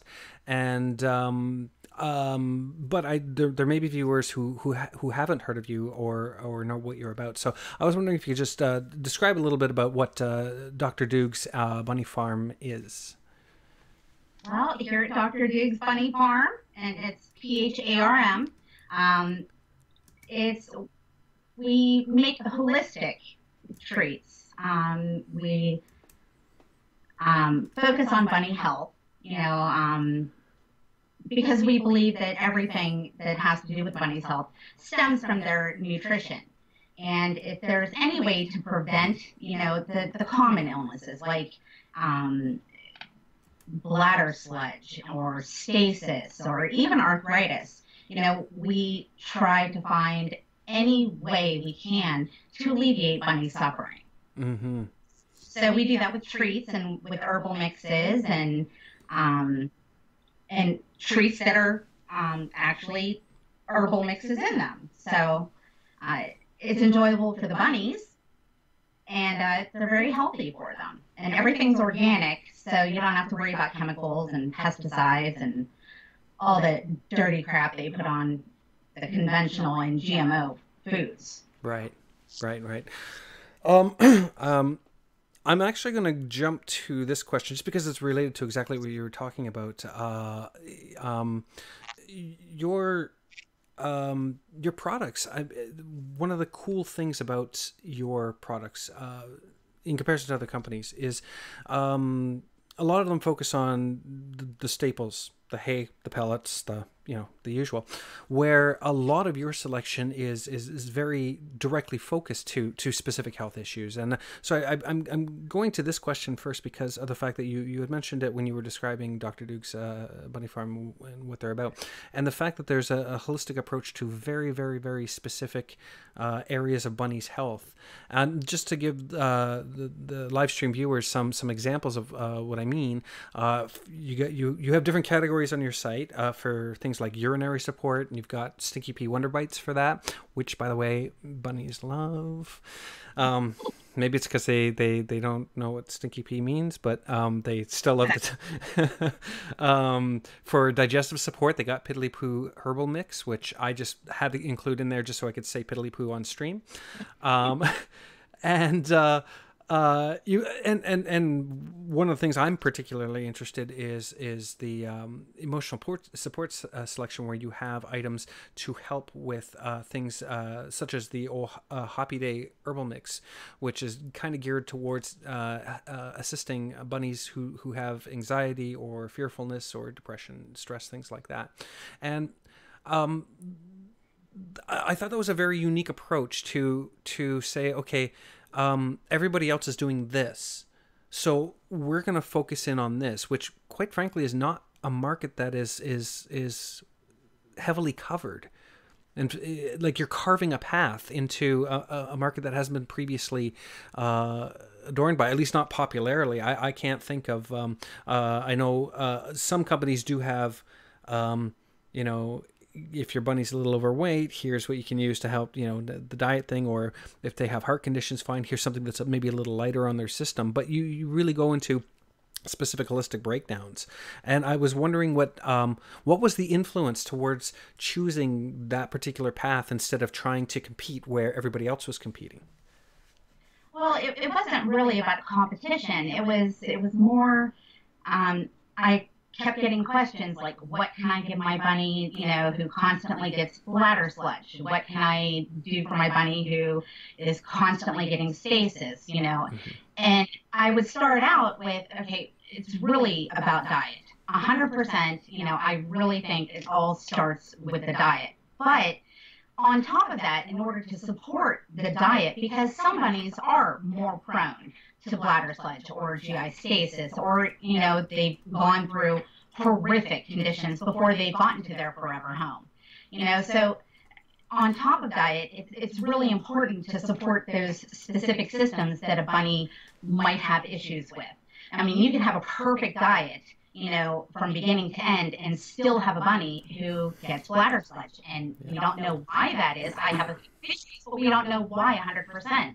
So these treats kind of help give that support where they're not getting it in their diets, just through, their greens or their pellets or their hay, but it's their specific herbs that help to break down the excess calcium that's in a bunny's system. It helps to cleanse the kidneys and the bladder all the way through the entire urinary system.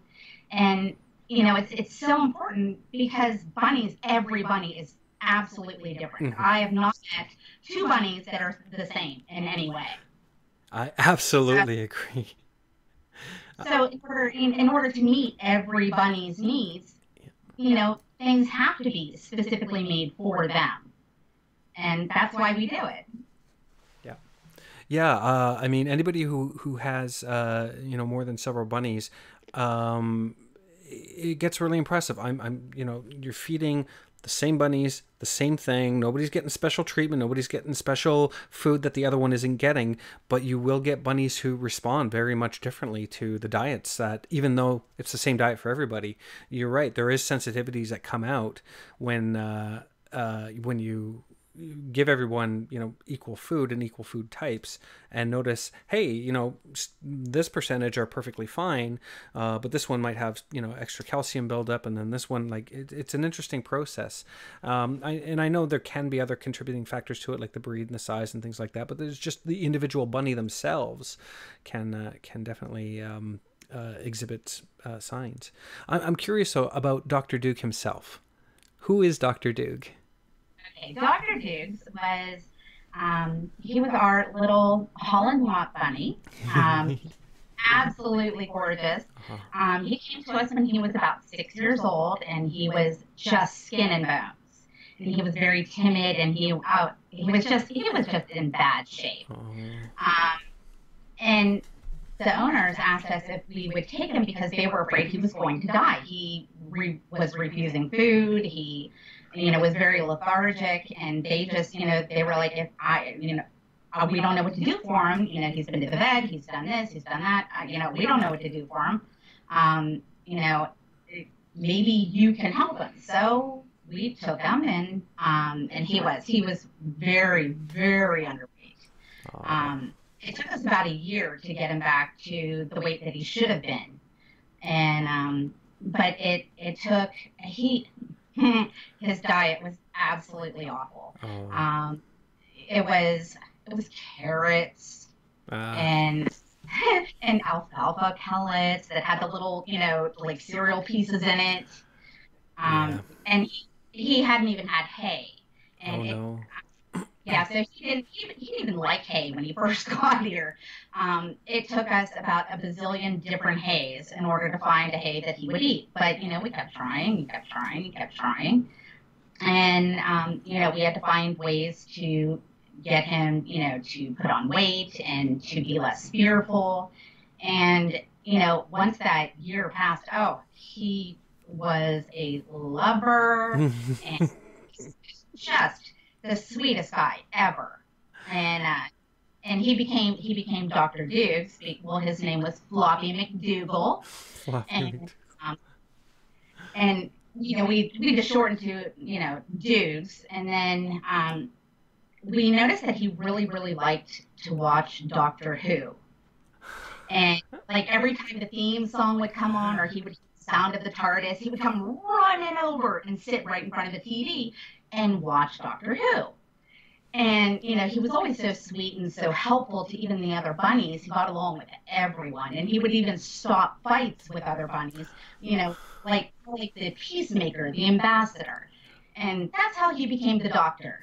He was Doctor Who of bunnies, Dr. Dukes, traveling through space and time to help any bunny he could.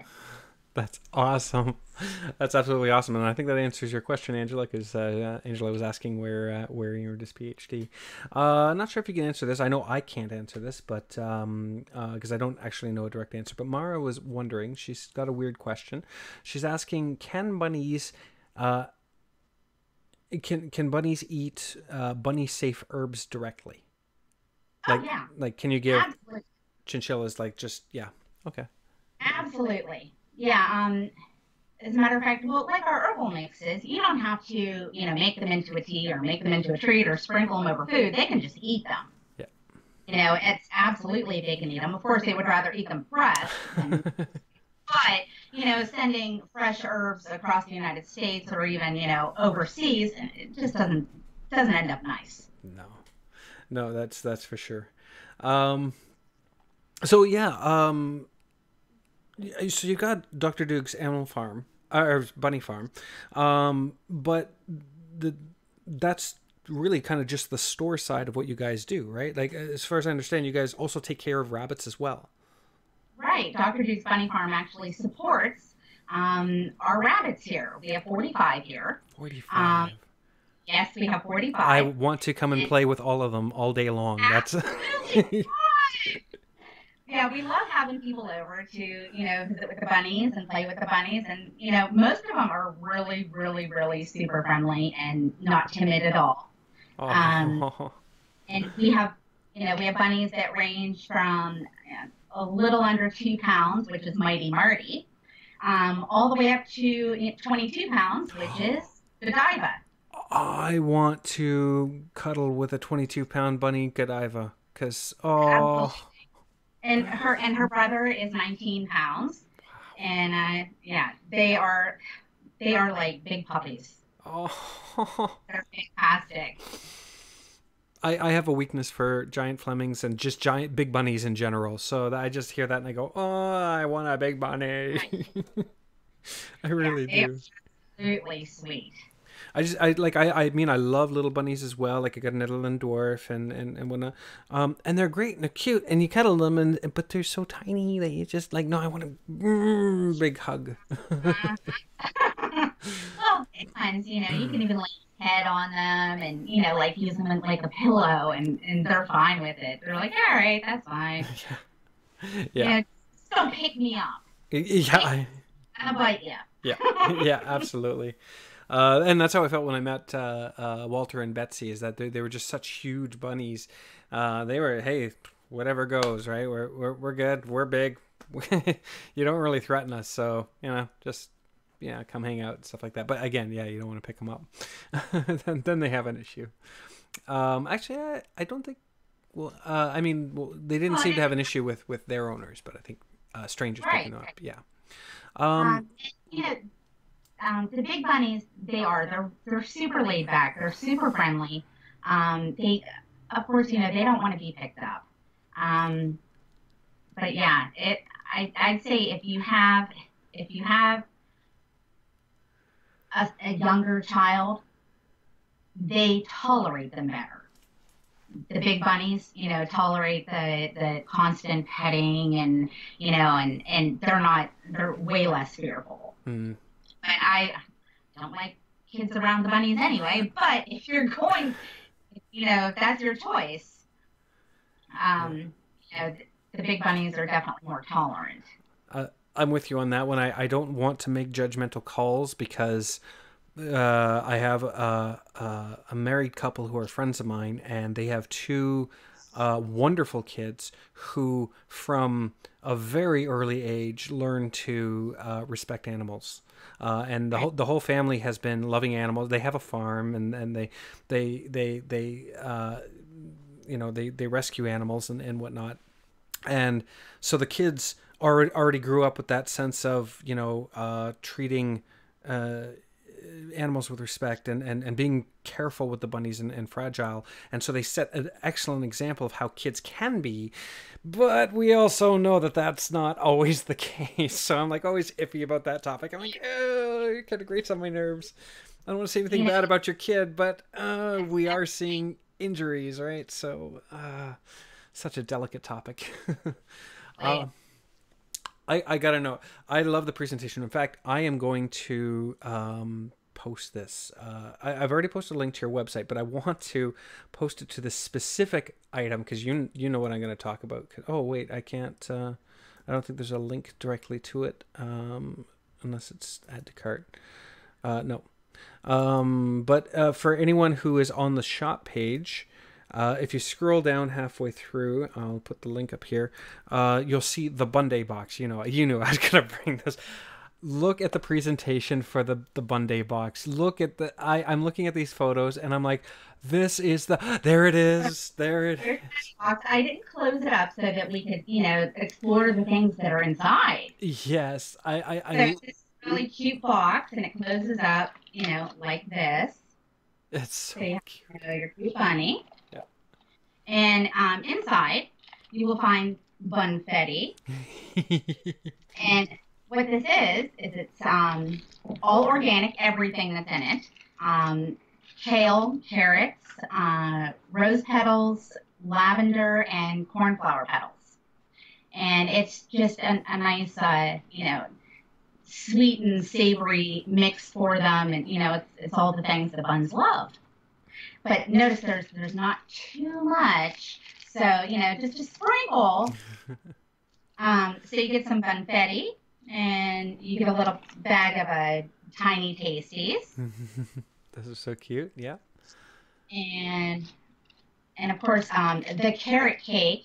Yes. Dr. Duke's delights. Yeah. That's carrot that's on the top.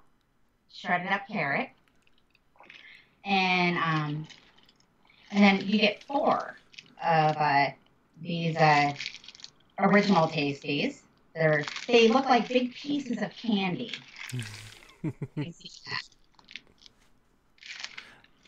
And of course, a little Bunday card. Happy Bunday. And your bun's name and who it's from. And it doesn't have to be for, a birthday or a gotcha day. It can just be for, I don't know, a Tuesday. Mm-hmm. Just because your bunny is special. Mm-hmm. My bunny wish they had Bunday boxes every day. I can't tell you how much I love the Bunday box. I really can't. I'm going to be getting some for my bunnies because they're just too cute. They really, really are.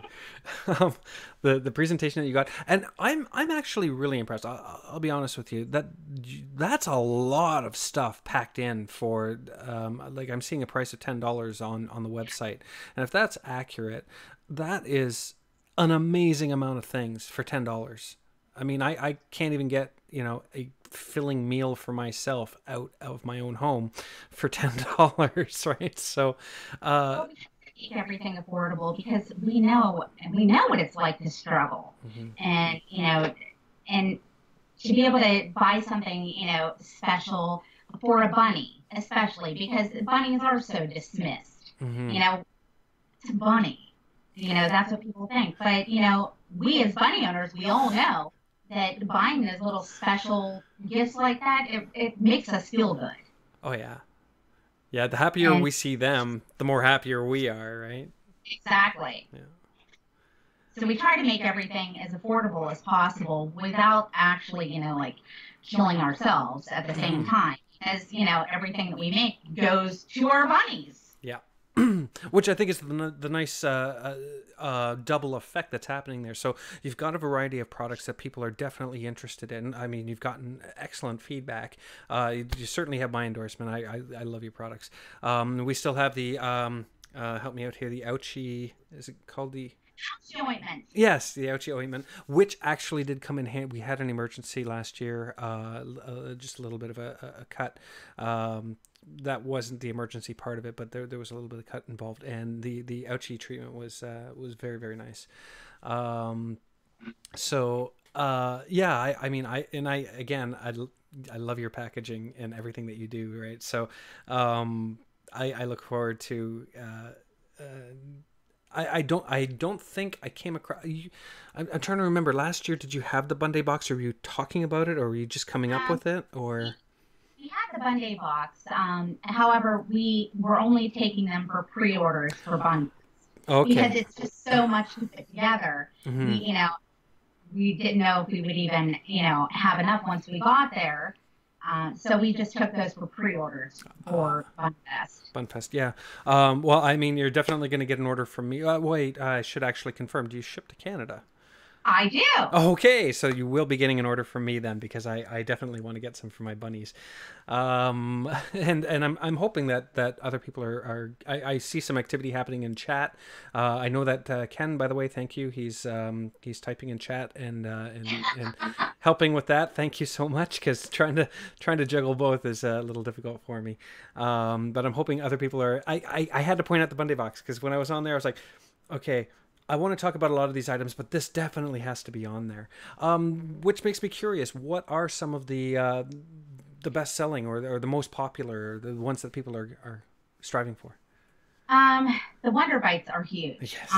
Yes. Especially Stinky Pete. Yes. Stinky Pete is just huge. Sometimes we get orders where it's just, that's all it is Stinky Pete Wonder Bites, like 8 bags, 10 bags at a time. Yeah. But all of the Wonder Bites sell really, really, really well. And of course, if there's something specific, that your bunny in particular needs that's not listed, in our Wonder Bite selection or our herbal mix selection, we always will custom make your special treat or herbal mix, for your bunny's particular needs. But yeah, all the Wonder Bites, they are crazy sellers, and the fun shaped tasties and the tiny tasties are nice sellers too. We do have a few people who are crazy for the original tasties, the ones that look like the big pieces of candy, because they're a treat and a toy all at the same time. So Yes. oh my gosh, I love handing them out because the bunnies run all over the room with them. It looks like they're, a bone, and a dog. They're just running like crazy with them, and they throw them in the air and go back and catch them. But people who are just crazy about those, buy a ton at a time, enough for, their bunnies to have one a night for, a month or whatever. That's incredible. Yeah. I love that. And I can see them doing that. To say, I like products like that because my bunnies get treats, but they're gone. As soon as well, oh, that was a good 3 seconds of happiness, and now what? And I'm like, I can't give you any more. I can't spoil you guys. The kind of treat toy combination is is actually a really really good idea. You mentioned before talking about custom orders for specific needs for bunnies, but I also noticed that on your website you actually make mention that a lot of these products are made on demand, as opposed to ahead of time. And I. Oh, sorry. Go ahead. Go ahead. Oh, Sorry. no worries, no worries. I'm just like kind of wondering the reasoning behind that. Is it because you want to give like the freshest products out, or is because you grow your ingredients, yeah? Yeah. Okay, well, not all of them, because of course we can't really, like grow some of the fruit here in Northeast Ohio. So. Yeah, I meant more of along the lines of the herbs and stuff like that. Sure. Yeah. As far as the reason we do on demand is because we want to make sure that that product is going to last you. If say you buy a whole bunch all at once, which a lot of people do, they come into some money and they're like, oh, let me get my treats. So, they buy a lot of treats. I want them to, to know that for the next year, if you haven't opened up that package, it's still going to be good. Mm-hmm. Even though we don't put the additives and preservatives and so on and so forth, because, we've dehydrated it to, such a low moisture point, and, we have a desiccant pack in there to make sure the moisture stays out. So as long as you haven't opened that package, it is good for a year from the time you get it in the mail. Mm-hmm. So, we want to make sure that it's always going to be fresh, that no one ever gets stale treats. Because I don't know, it would really upset me if, I was like, oh, yay, and then the treat was, not great. Yeah, absolutely. This is kind of an off-the-wall question, not one that was considered before, and I just kind of came up with it. If somebody wanted to put like a repeat order with you guys, do you guys do that? So they would get the same order every month sent out. So if they wanted like Wonder Bites and a Bunday box and just say, okay, every month send me this, that sort of thing. Yeah, absolutely, we can do that. Very, very cool. We do once a month. We have a big order that goes out to Tranquility Trail in Arizona. Yeah, Arizona. In Arizona, Yeah. They get a monthly order from one of their patrons. So. Aww. Yeah. That is super awesome. Actually, that would be a really cool idea to have. Yeah, where people can contribute to rescues, being able to get monthly deliveries from you guys. That is really sweet. That is an unexpected answer, and actually that was quite nice. I like that. Now I really want to read out this question as I had written it, just because I really want the live stream viewers to understand the efforts that you guys go through, because I think it's incredible. So I had written this down. This is a preset question that I'd written down before. Rabbit health seems to be the top priority for you, and this reaches even further back than we already talked about in this conversation already, of having rabbit products that are geared, specifically towards, urinary or whatnot. We can actually take a step even further back, and it goes all the way back to growing the food itself. You not only grow your own herbs, which we've already organically, which is something that we discussed. Sometimes the fruits and whatnot are not able to be done in your area, but that the herbs are grown, and that I love this. I love the fact that it's even fertilized organically from bunny poo, which we know is nitrogen rich. It's nice and time released. It's not something that goes out all at once, and it's great that your sanctuary buns are providing you the means for that, and that you now have complete control. There's no pesticides, no chemical fertilizers, thanks to your bunnies, who are working very hard at making sure that you have a nice fresh supply. And happy to do so. And what it really cries out to me is that you really, really care about rabbit health, and to the point where it all reaches all the way back to from the beginning to the end of your product line, from the time that it's grown to the time that it's shipped out. And I gotta know, and I know I'm going to be basically asking you to repeat an answer you've already given, but what is the motivation behind all the emphasis on rabbit health? I mean, we have the reason I ask that is because we have a lot of people who own rabbits, and rabbit love varies from degree to degree. Some people love rabbits less than others, and of course that makes us all uncomfortable when we say that, because they're supposed to be super cherished. But then there are others that, they'll do the I've given you open area and all the toys in the world that you can want and all the cuddles and stuff like that, and then maybe not so much on the health side of things, like investing in not only they might get the community response of, oh, you want to make sure you have hay and pellets, but to go even further than that and say, this bunny has this specific issue, and so we're going to accommodate by getting food for this. Basically what I'm getting at is not a lot of people take that far of consideration to a bunny's health, but you guys do, and I'm really, really curious what the motivation behind that is. Okay, Facebook was a huge motivation for me. When I watch all these bunnies suffering, all the, with things they did not have to go through. A bunny dies from stasis is, to me, that's ridiculous. Yeah. It should never, ever happen. It should never, ever get to that point. And bunnies that are, and all the, all the Western meds, they have so many bad side effects, so many horrible things that can happen. A common gut motility drug, it causes heart issues, and you want to give that to your bunny, and it would just make me insane that bunnies were so sick and suffering so much and dying from things they did not need to even get in the first place. It was just heart-wrenching for me, and instead of sitting there crying about it or bitching about it, I did something about it, at least as much as I could. That was my big motivation. I needed to fix a problem. I could share. I really like the efforts that you went through, because I can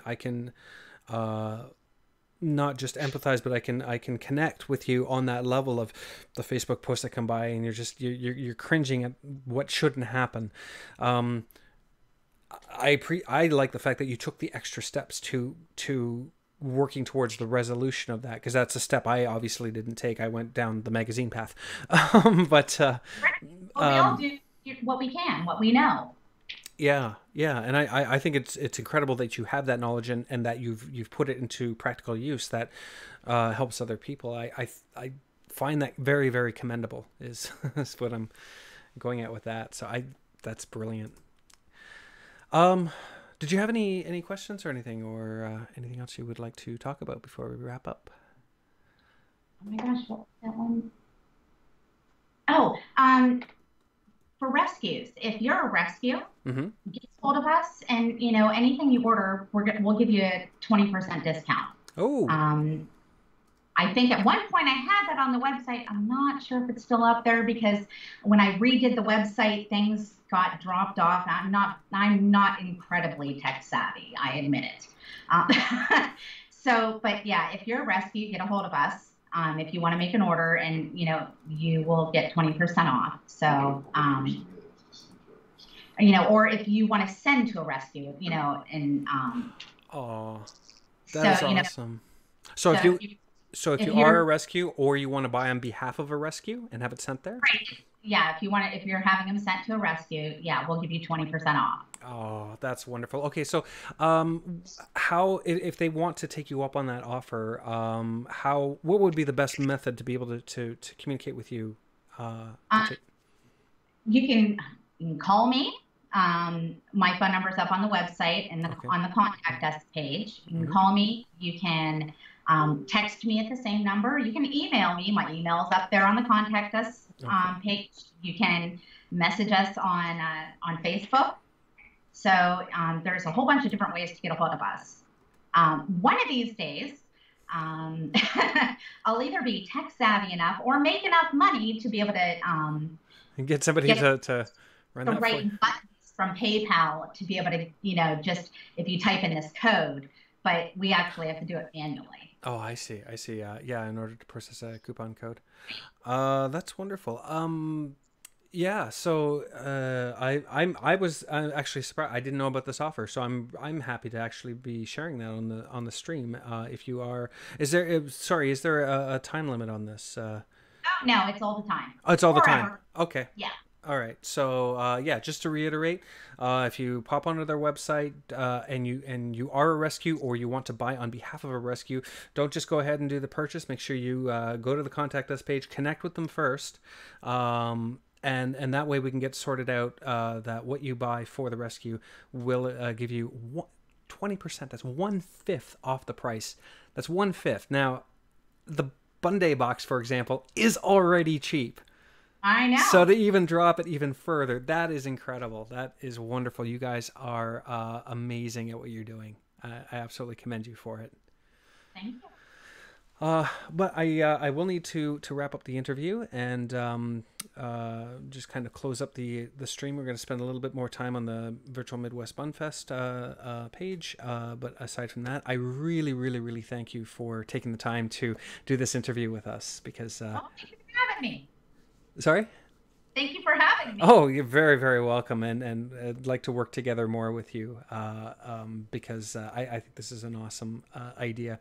Kind of, I don't know if you caught kind of the earlier conversations. I kind of threw a curveball at my team, but the auction part that we're doing right now, it's kind of leading into ideas of stuff that we can do for Christmas, where we can have more interviews, which I'd like to allocate more time for because I'm realizing that half-an-hour intervals was not enough. I was just constantly getting pushed from one to the other, where we can actually be more more specific per product as opposed to the overall, right? I realized that was a fault in my situation. In setting this up, I was like, ooh, 30 minutes really isn't that much at all. I think in a few cases I had to skip some questions because of it. But if that's something that you're interested in, we can talk about it offline. But I definitely extend the invite to you to see if we can drum up some Christmas sales for you and to bring more information about your products to the people instead of just doing the broad stroke overview. Yeah. Yeah, fantastic. Awesome.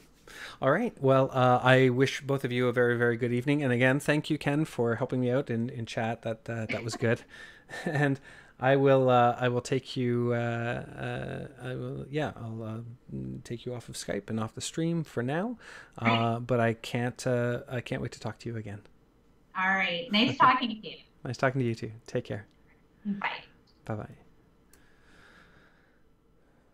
So that was Char. So here's the situation I'm in with the auction. That was Char from Dr. Doog's Bunny Farm. I'm just going to switch back over to. There we go. I really like this. I really do. I am going to take a little bit of time to explore virtual Midwest Bunfest, and I would like to tell you the winners of the auction. Here's the problem.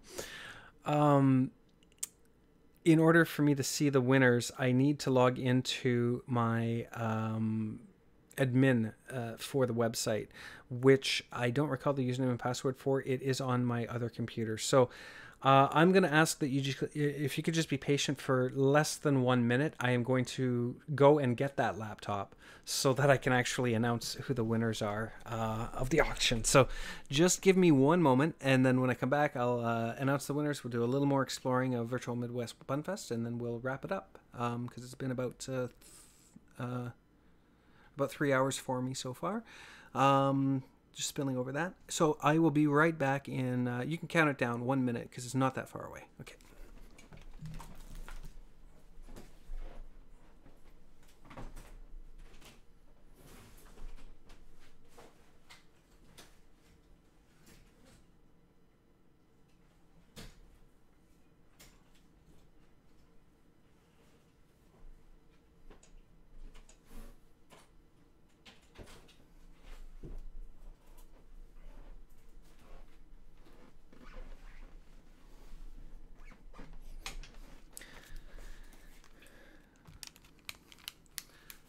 See, wasn't that long.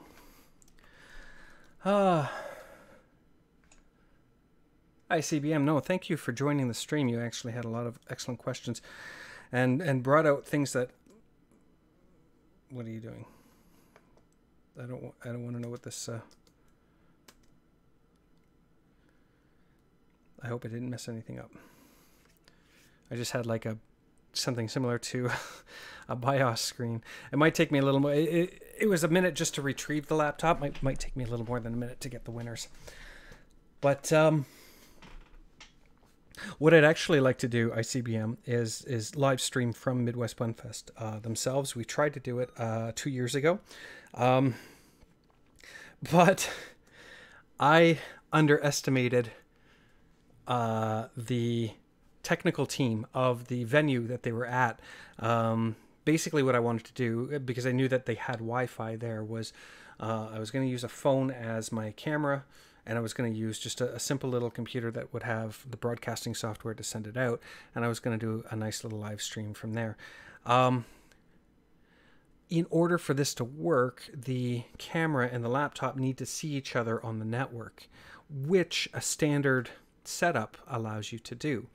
But the people that run the venue that Midwest rents, which is the Performing Arts Center, I'm trying to remember the name of it.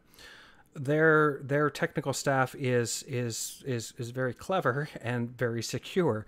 So every connection to their network is isolated, which means that there was no way for me to be able to get my phone to see my device that was broadcasting out. And in fact, if I recall, my friend, I think it was Amber, who let me use her phone to try to connect the two to live stream, but that, that's killer on the data plan. So if I properly prepare it, I will definitely love to live stream. Just have a table, live stream directly from there, talking to guests, seeing what items everybody bought. That's what I want. I want a segment where we intrusively go through everybody's purchase bags and find out what they bought. One of the side effects of doing a stream like that, though, is I need to also enjoy Bunfest myself. So I'm just looking up the winners now. So I don't think I stream the entire time, but a good 4 or 5 hours of the event.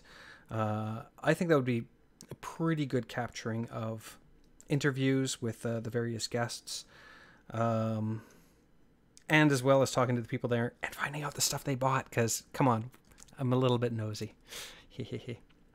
Okay, heading over to the auction section. Let's see who the winners are. Auction.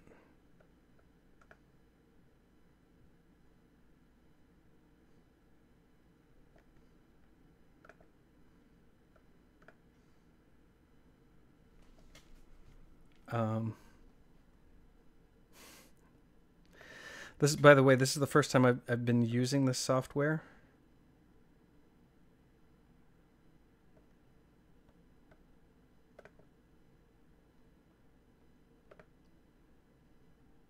Oh my goodness.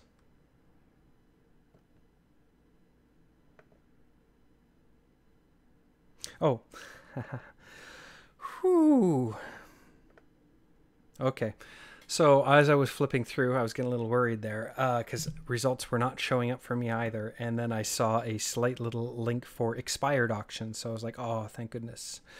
All right. So the winner of the Chumi Xmas tree is me. No, I'm not allowed to bid. At a really healthy bid of $45, Angela, you have won the Chumi Christmas tree. I will be in touch with Nathan in order to give him the email address that you've provided for me, and let him know what the winning bid is, and then you guys can make arrangements from there. And that'll be the same for everybody who wins. So the Chumi Christmas tree was won, and it was by Preston. So Preston, for $26, congratulations on winning that. Again, I'll be passing your information on to Nathan, and he will be able to be in touch with you for the transaction portion of it. And Busy Bunny Toy Bundle was also won by Preston. So excellent job on that. I see one of my team members actually fought you for it, and you won. So good job on that. That's incredible. And then for Bunny Boy and Me, the hardcore novel, that's incredible because you're practically just buying the book outright. Angela, you are purchasing Bunny Boy and Me from this auction. This particular copy is being sold by Midwest Bunfest, so I will pass on the information to them so that they can get in touch with you in order to arrange for the book. So 100% of the sales in this go to the seller. What they do from it afterwards is up to them. So Angela's purchase will go to Midwest Bunfest. Nathan, I believe there's a portion of his that is going to, I can't remember the listing. He had told me about it though, and I put it in. All the proceeds from the auction item is going to help Wonderland Rabbit Rescue. So those who had bought on Nathan's items, congratulations, you supported them. And Angela, you helped support them as well as Midwest Bunfest. So congratulations to you guys. I think that's absolutely awesome. Now it's time for all the tension to leave because I've just been constant with interviews and stuff like that. And I actually get to finally explore Midwest Bunfest in a continuing manner from what we had started. Amanda Lynn, and the winner of the tote bags is, so there was a tote bag drawing. That's what I gathered from that. And Julie Wolf won that. So congratulations, Julie Wolf. I don't even know what the tote bag looks like. And this is one of the downfalls of attending this late in the game. Although, from what I've been seeing in the posts, there's been a lot of raffles, a lot of giveaways, things like that. And I'm thinking that it was probably on a constant, like a continuing basis, so that if you weren't here at the beginning, that's fine. Small Pet Select, who has been a guest of ours tonight. Digging toys, cheaper than new furniture. Well, that's true. So let's just check out a couple of the items that they're promoting here. So $40. Oh, so my question is, now is when I get questions that I wish I could go back and get the answer for. I don't know if I don't know if Wolf is still watching the stream or not. But Wolf, if you're watching, I'm curious if bunnies recognize a toy like this, and you know. I'm just thinking, if I lay that down in front of them, are they going to go, oh, I would prefer this over like a rug or anything like that, and then start digging because it has that kind of textury, I want to dig it kind of thing. I'm curious. I would love to see how bunnies react to it, because if they are drawn to it, if they intuitively know what they want to do with it, that would be really cool. I could see my bunnies just trying to eat it, which if it's safe to eat, then okay. I'm fine with them doing that. And then we have the castle digging. That is so cute, and it's self-contained. No, no, no, go back to the other picture. I liked it.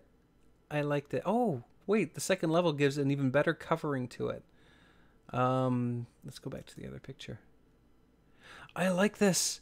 I like this. I like the idea that they can have a play area that is so self-contained that they could do all their digging. And I hate when Facebook gives audio announcements like that. So without spilling stuff all over the place, although the occasional poo will fly out because that's just, they end up everywhere.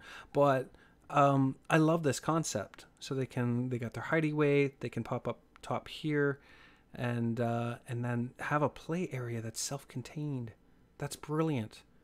That is so brilliant, and a pretty good price on that too. Curious what the dimensions are.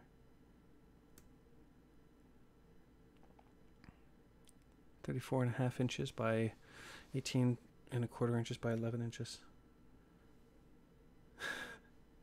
I'm thinking about that, Angela, as well with the digging pad. I'm not sure if they would pay attention to it, but this one I actually think my bunnies would enjoy. I actually think my bunnies would enjoy this, and it's such a great concept. That is so cool. I like that. I do. Just close up these other tabs here for a second. I just want to remind you how cute I am before you see what I did to the couch. Okay, so Amanda Lynn, I think, had the previous contest. Yeah, time to start raffle number 2. That's until Friday night, 10 p.m. Oh, oh wait, no, today's Thursday. Oh, hey, there's still time to enter that one. So there's a second raffle going on where you can win one of the printable bat bun and sweet gray. I like the bat bun. Nanner, nanner, nanner. That's cute. Shelley loves her new Penella pads. Oh, someone actually using Penella pad.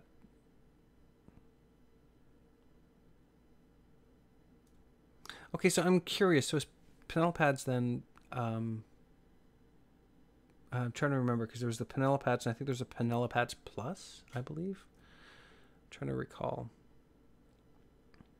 Hey, look, we're going to be live. I hope you guys join us this Thursday, November 8th at 7 p.m. Eastern Standard Time for our live stream. So Oxbow Animal Health. Heidi things are the exception. Yes, my bunnies love Heidi things. They yeah. I had a coworker who had an outdoor X pen. It's one of those big hexagonal ones that's completely netted on all the sides, and you have like a zipper. It's like a pop-up tent basically for outdoor use for keeping your pets contained while they're outdoors. I don't let my bunnies go outdoors, but we still set this up anyway because she sold it to me really cheap. I mean, it was like $20 for it. I was like, yeah, of course I'll take that. And we leave the doors open all the time, but it's now their like apartment, and they love going in there when they want to relax, and when they want to be adventurous, they come out and they have their adventures. And Heidi areas are just incredibly important to bunnies as far as just that safety and security of having, you know, a place that they can rest. And it's a per bunny basis because I got some bunnies who don't care. They flop anywhere, and then other ones that prefer to be in smaller areas when they want to feel a little more secure. Tara Sims Hicks has just donated, well, on November 6th, has donated $15 to OHRR on behalf of Tracy Wixer because of her purchase of my designs. Okay, I guess she had an offer earlier on about her designs, and so the benefits from that sale, $15, went to OHRR. So congratulations, OHRR. Brenda Bennett creates beautiful watercolor portraits. She is currently donating 50% of each sale to support Bunnies of Ohio Rabbit Rescue. Digital watercolor portraits are available for $45. And can be downloaded and enjoyed again and again. Okay. Oh, As a small picture, it was like, okay, it's cute. And then I enlarged it and I was like, oh, actually, that is really sweet. Especially like the detail that she's got in around the hair or the fur, around the eyes and the ears. That is super cute. Oh, the little tiny nose. Aw. Okay, if you didn't awe over that, I don't know what's wrong. I'm sorry. I can't help you. That's an awe moment. But this is adorable. This is so cute. I might even check to see if that's still available. Oh, actually.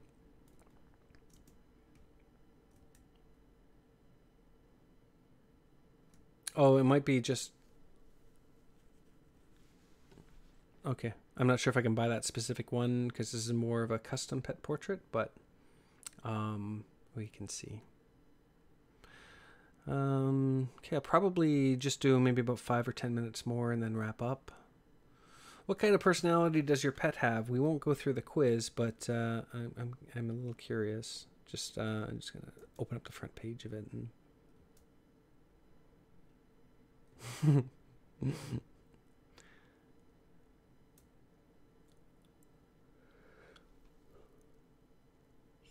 Pardon me. I meant to actually have a coffee with my show, and I even put coffee on specifically for it, and then I didn't get one. Small pet select. What? 15? Yep. See, 15 picks to make you cry. Oh, oh, sorry, to make you smile all day. Okay, so this is the top 15 cuties that we were talking about during the interview. And I guess people are submitting pictures all the time. Let's do some awings.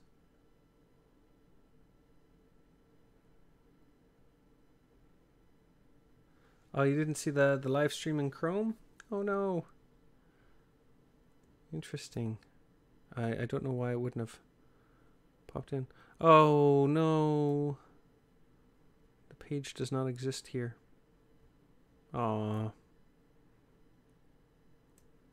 Oh, wait. We might be saved.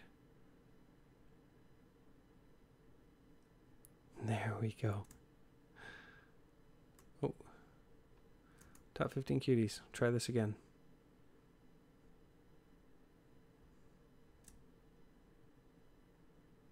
Okay, I'm not... Maybe it's the continue reading? Okay.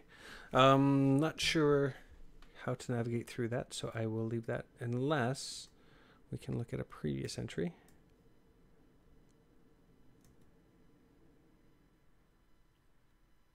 Hopefully we can look at a previous entry. Ah, this looks like it's going to be something. Navy Day. Oh.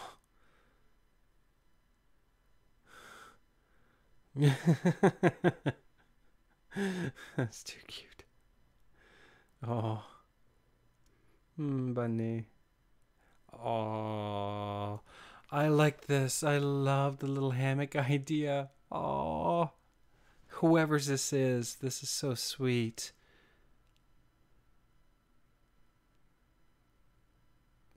His name's Happy, because he makes me happy just thinking about him.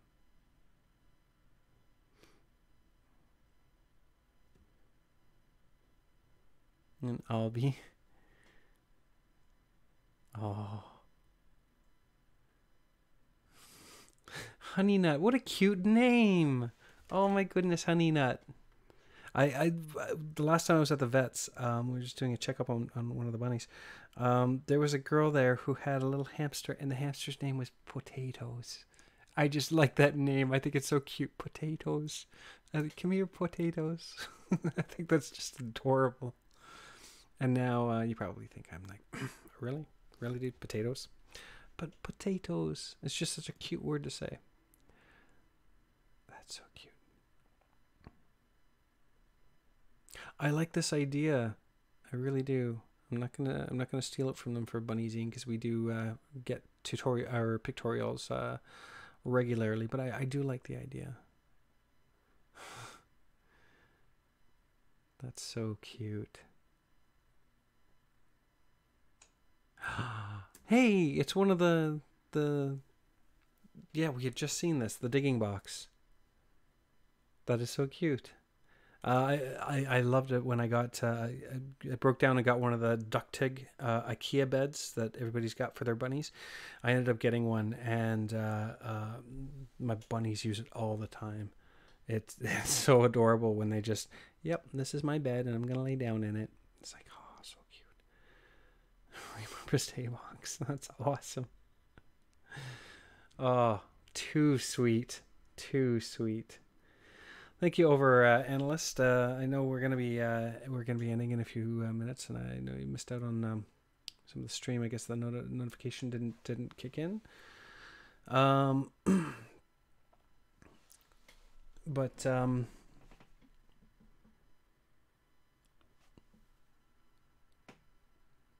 hoping there's a. Oh, so you saw the live stream but didn't see the chat. I think maybe if that's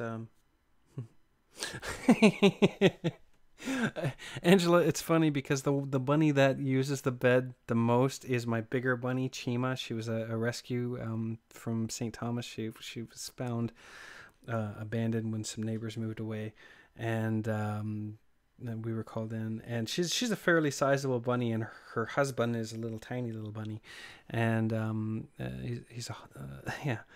So he fits fine above or below it, but if she tries to go below it, well, she gets her head underneath there, but then her body is just like this huge body underneath. It's just this huge hump that's coming out from the side of the bed. It just doesn't work. I like this. Spokesperson Belinda. This is we were talking about Belinda earlier on, or sorry, spokesrabbit as opposed to person. I don't know if that goes to a specific entry or not.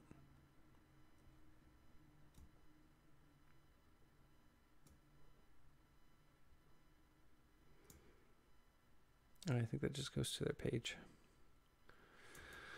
We'll do a couple more. Brown dog bananas. Bandanas. Was looking forward to attending Bunfest this year. I started making flour sack towels a few months ago. The towels are high quality. They're not the type that are like gauze that can be seen through. Aw, that's super cute. That is really cute. I had a treat in my hand. Okay. A nice little break from the Midwest Bunfest stuff is just a little hello from a bunny. Fun for Bunnies and Friends makes fruit-flavored balsa wood chew toys that are flavored using 100% fruit and fruit juices without any artificial coloring, flavoring, or added sugar. Variety of flavors, including apple, banana, blueberry, blackberry, carrot, etc. We offer fling toys. Oh, fling toys, kebabs. I'm just going to check them out just for a brief second because, oh, and their toys are available to buy from OHRR and Columbus HRS. So you can actually go straight to OHRR. I've been to OHRR. They have a beautiful facility, and I do like their shop. I think I bought a bunch of stuff there. Oh, thank you, Ken. Thank you. Thanks, C Lazy. Good to see you. Just about done the stream.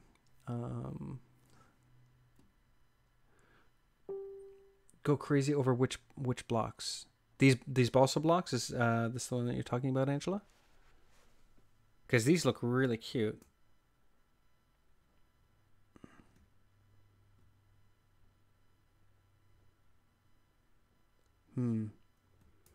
These look really cute. Oh, I like this too. A little island kebab.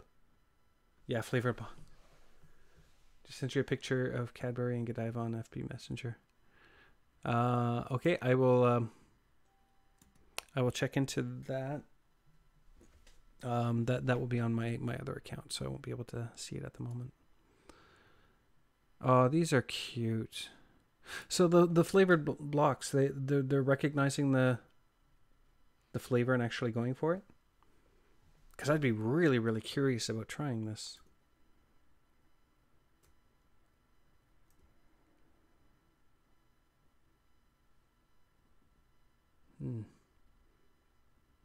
Oh, that's awesome.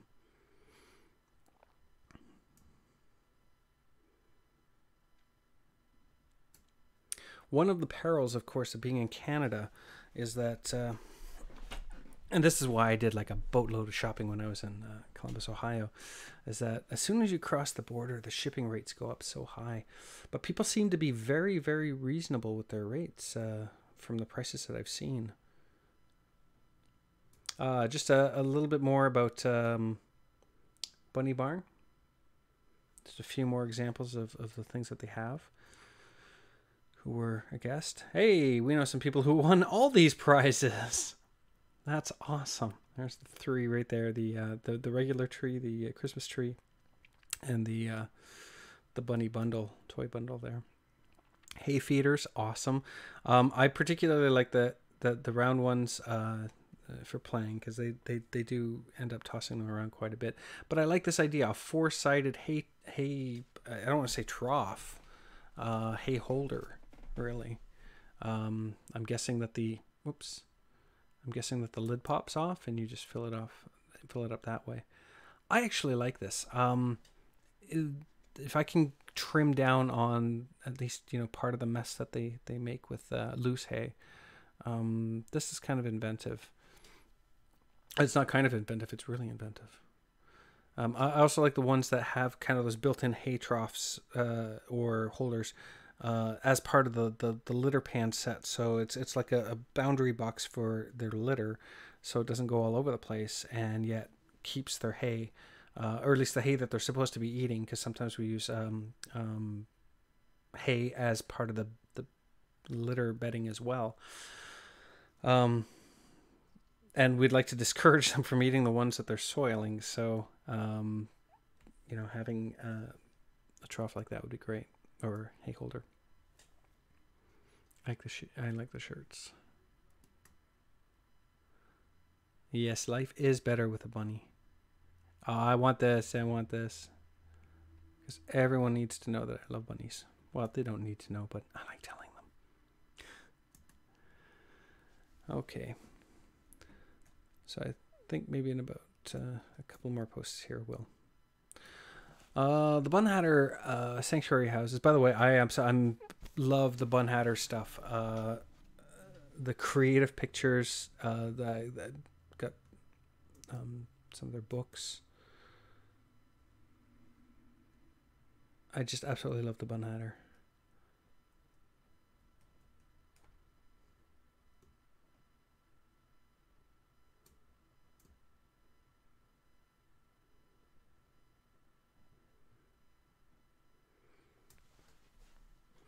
If you're not familiar with the Bun Hatter, by all means, you can look them up on Facebook, and they create little scenes and have their bunnies photograph in them.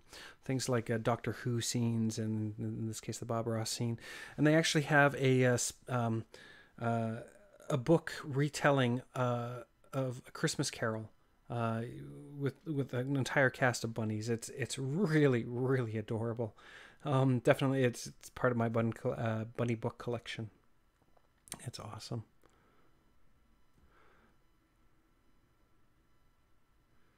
Okay, I'm not seeing. This is a book that Monica Yockness. I'm just trying to figure out if it's being sold by her or by them. Oh, I think they have copies of it for sale.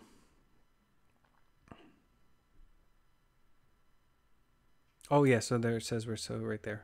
We have 10 of them, shipping not included, at $7. Item number 78. So yeah, I might take some time a little later on to go through their page and look at their various items. Oh, there's the other book written by Monica. Monica's got help me out, Monica, if you're watching, 3 books out right now. I believe.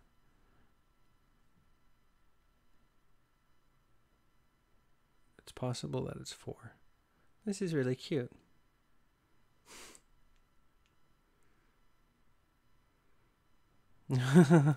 Pom-pom earrings.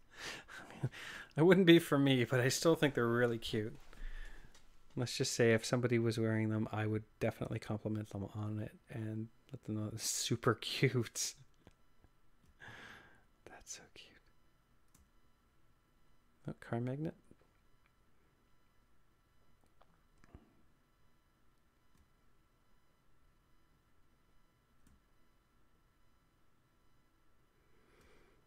All right. I'll continue exploring the rest of the page a little later. We'll see who else is. Dr. Dukes. Yeah. Oh, this was exactly what I was talking about during the interview. The ouchie ointment. It's. I mean, I can't make any kind of medical claims on any product because I'm not an expert. But we do have ouchie ointment, and we did have a bunny that did have a physical injury. And we used it, and it didn't seem to. He didn't seem to mind it, and he healed up really nicely. So that's something that I would definitely consider. But I wish I could see the packaging for it, because one of the neat things about and you guys can correct me if I'm wrong, if you're still watching, Ken and Char, but you guys have this also in what is like a chapstick tube style, yeah? Instead of like one of the palette methods that you have here, it's actually like more in a tube, and so you can take a little bit and then put it on there. That's if my recollection is accurate, because I don't want to make a wrong claim on their product, but that's to my recollection, I think that's what it is. I'd have to check their website to double check, or if they... yes, okay, Ken, thank you. I thought that's what it was. I was just like, no, I seem to remember the tube, and we had to be able to... It was nice because you got to actually just be able to put it right on the area instead of the cell method that's up there.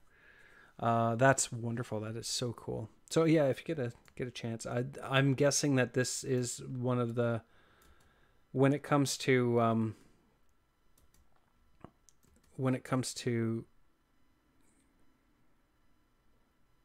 the not, mainstream popular because the bunnies love it kind of treats and products like that, like the Stinky Pea Wonder Bites and whatnot. Where's the shop? The ouchie ointment is one that... Where is it? I'm getting those Bunday boxes. Ouchie ointment right there. Okay. Oh, I think this is it. Yes, it's a tube as opposed to the other one.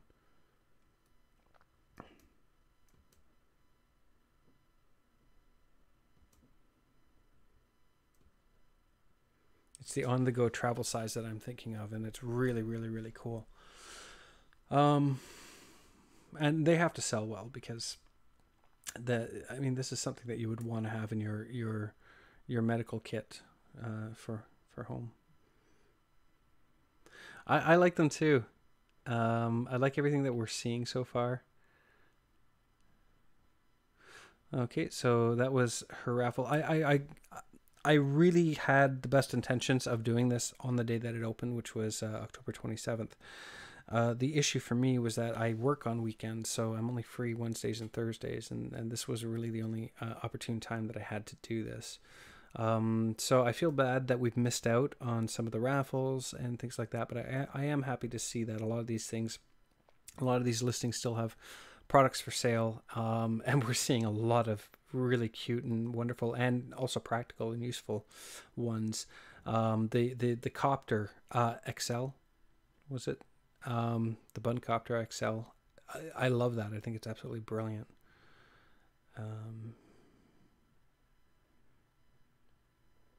Okay, so there's a direct fundraiser as well if you just want to be able to help out Ohio House Rabbit Rescue, which I really hope you guys will take into consideration, because one of the biggest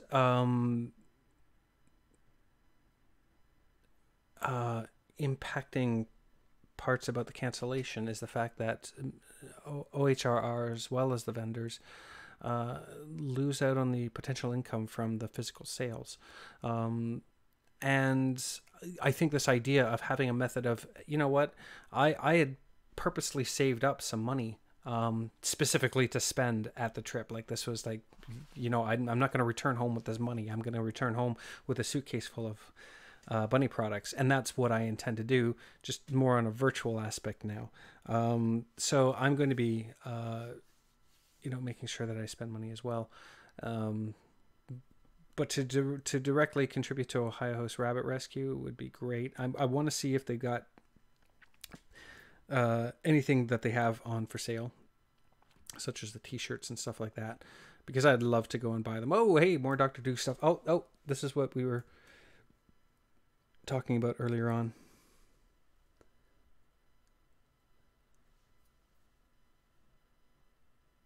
So these are the Wonder Bites right here. I like this.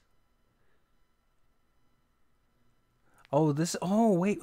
This was new last year, I believe. I remember talking to Char and Ken about the Mugu Gai. Was it the Mugu Gai bun?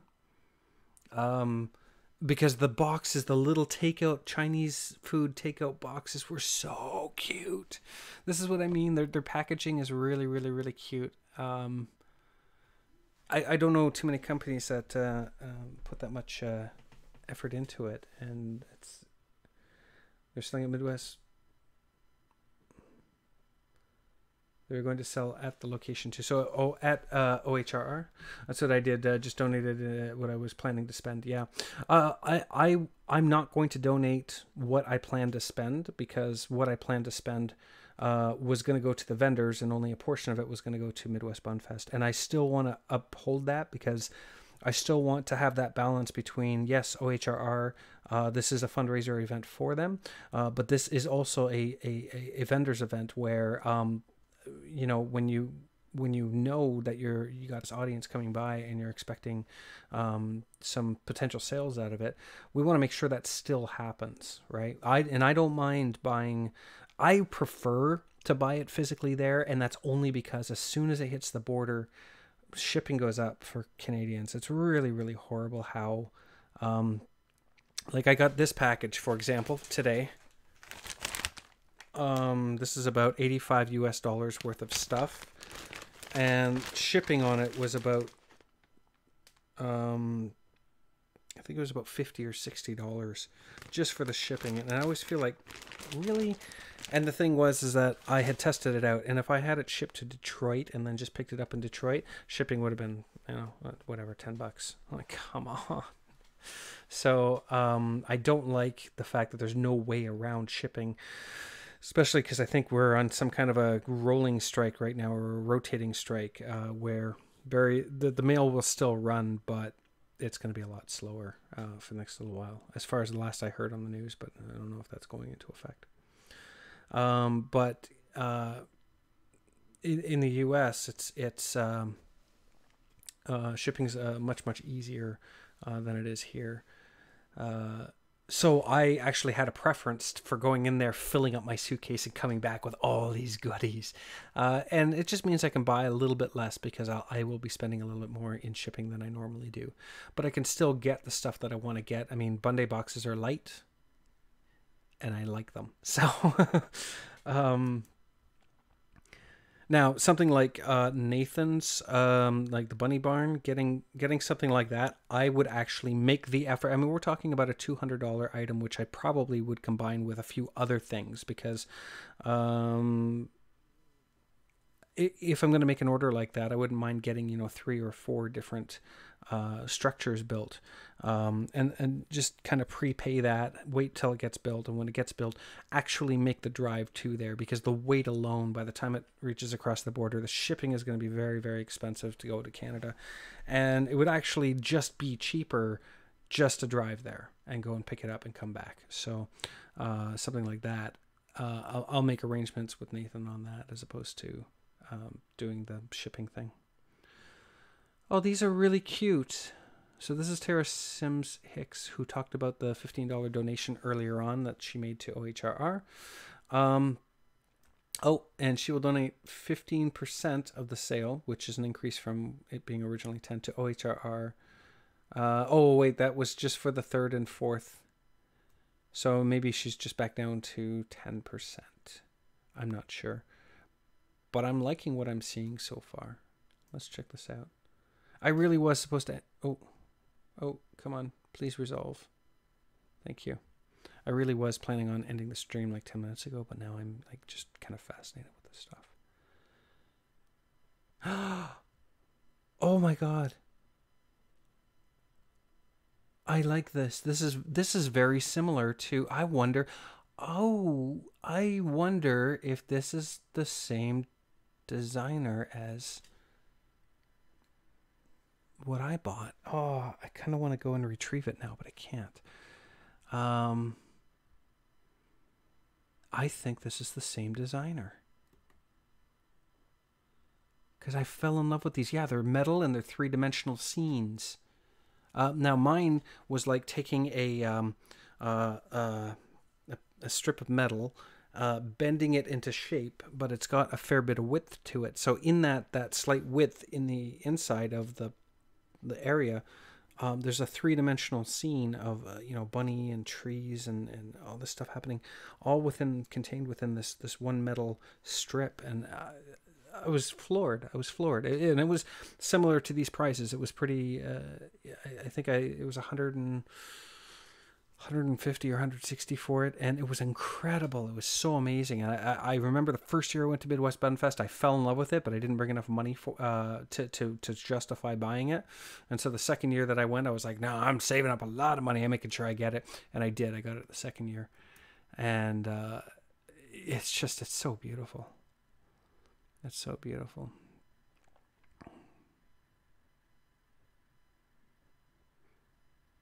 Oh, the reverse impression where if I'm seeing this correctly, where you have the material and then the bunny shape is cut out of it. This is really neat. Oh, this is really cute.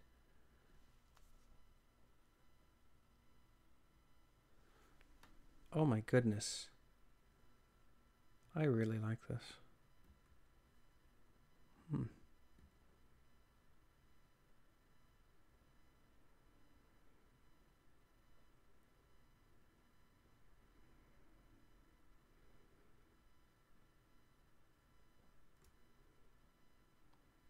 Wow.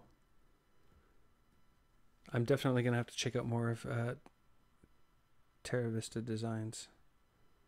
That's really, really good. It looks close to what I had. I was hoping to see something that was like in the style of what I had, just to kind of confirm. But hey, if I got 2 designers now instead of 1, that would be really great. I know I kept the tag from who I bought it from last time, and it's with the item, but I just don't have it with me at the moment. So kind of get your guys' opinion. What do you guys think? Do you think that I should be doing more live streams? Do you think I should be doing more YouTube videos, things like that for Bunnyzine? I mean, if you enjoyed it, I can definitely take that information back and see if we can build a bit of a viewing audience. I just had this specially made up for Midwest Bunfest this year. Just a shirt with the Bunnyzine issue with my bunny Lilo on it. So I saved it specifically for the live stream. This is the first time first time I've worn it since I got it shipped to me about 3 months ago. That sounds good. I think I do too.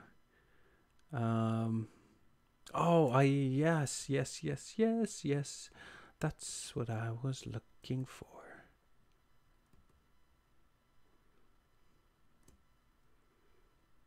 Oh, I like the Rabbit Breeds poster. That's kind of a cool idea. But this, I was definitely looking for this.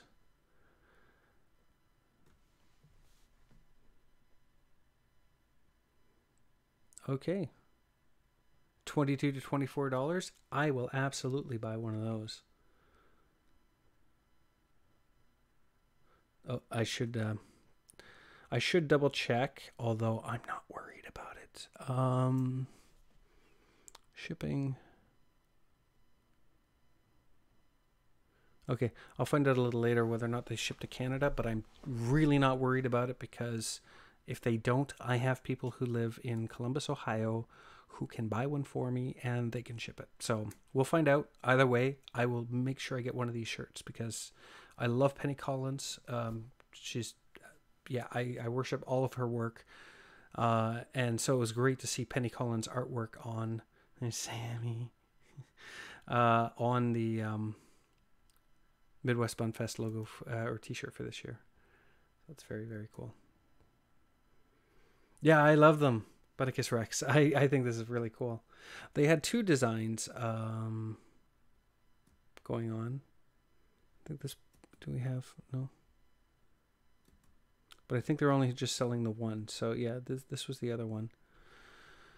And quite frankly, even if it said, you know, Midwest Bunfest 2018 on it, I'd still buy it. I'd still buy it because I just, yeah. Thanks, Bunnykiss. Yeah, I love Penny Collins t-shirts. I have her Buns of Anarchy shirt just in the other room. I got her Starbucks, or the rabbit version of Starbucks mug. I have got 3 of those. One was the tall one, and it stretched the logo out a little too much, so I was like, no, I gotta get in the regular size. So I got it in the regular size, and then when I went last year, I was like, I'm gonna get another one. So yeah, I'm addicted to Penny Collins art for sure. All right, I think we're going to wrap up. Oh, why are you showing me more cool things? I like that.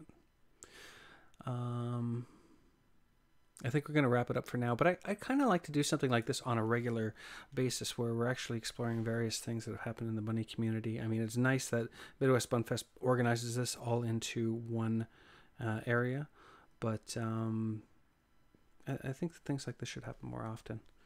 Halloween simple rewards treat went up. Okay, so if Mickey's watching, which I'm sure Mickey is not watching, but you didn't let me know about a simple rewards treat contest that I could have entered, and now it's over and there's already a winner, and just trying to slide in that guilt trip there. So just don't forget about me. Okay. So congratulations, Terry Fraser, for winning that. Okay, I think we're going to wrap it up here. Oh, I think we're going to wrap it up here. Thanks so much, everyone. I will be sending out the auction winners, their info to Midwest Bunfest, and also to Nathan, who provided the other 3 prizes. I'll be doing that this evening, and so you should be able to hear from them very, very soon. And get that sorted out. But I do want to thank everyone for joining me on this exploration of virtual Midwest Bunfest. I look forward to dropping strong hints to them that maybe we should continue doing, you know, some virtual component with the physical. I have no actual influence with Midwest Bunfest, but I can try. Because I really like this. I do like this dynamic to it that is really nice, and it means that we can still go to the one-day event and yet still enjoy the online event. And I'm really, really thankful that they did this, that despite having to cancel because of the scare, that they managed to coordinate this together. And I actually really like it. I think it's really cute. And as far as Bunnyzine, I want to talk to my team, see if we could discuss some ideas on where we should flow with either live streams or pre-recorded video.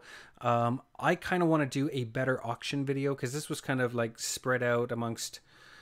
We want to explore virtual Midwest Bunfest, but we also want to have interviews, but we also want to do the auction. And what I'd really like to see at Christmas is I'd like to see our website just kind of filled with a whole bunch of items from a whole bunch of vendors, and whether it's auction style or just go ahead and buy it or whatever it is. I just for me, Christmas time is usually like the December issue of Bunnyzine is usually when I do the Christmas gift catalog, and I think that would be complemented nicely is if we actually got to talk directly about the products themselves and actually show them. And I mean, I would love to see bunny footage of bunnies playing with toys, and maybe that's something that we can do on future streams as well, is watch a few bunny videos of yours that you record and submit to us, and we'll watch them together and just enjoy in the cuteness. So thank you very much, everybody, for joining me. I wish you a very, very good night, and thanks. As weird as it is, I don't have an extra stream is ending screen, so I'm going to go with the stream starting soon. That'll fool anyone who hasn't already attended. So have a good night.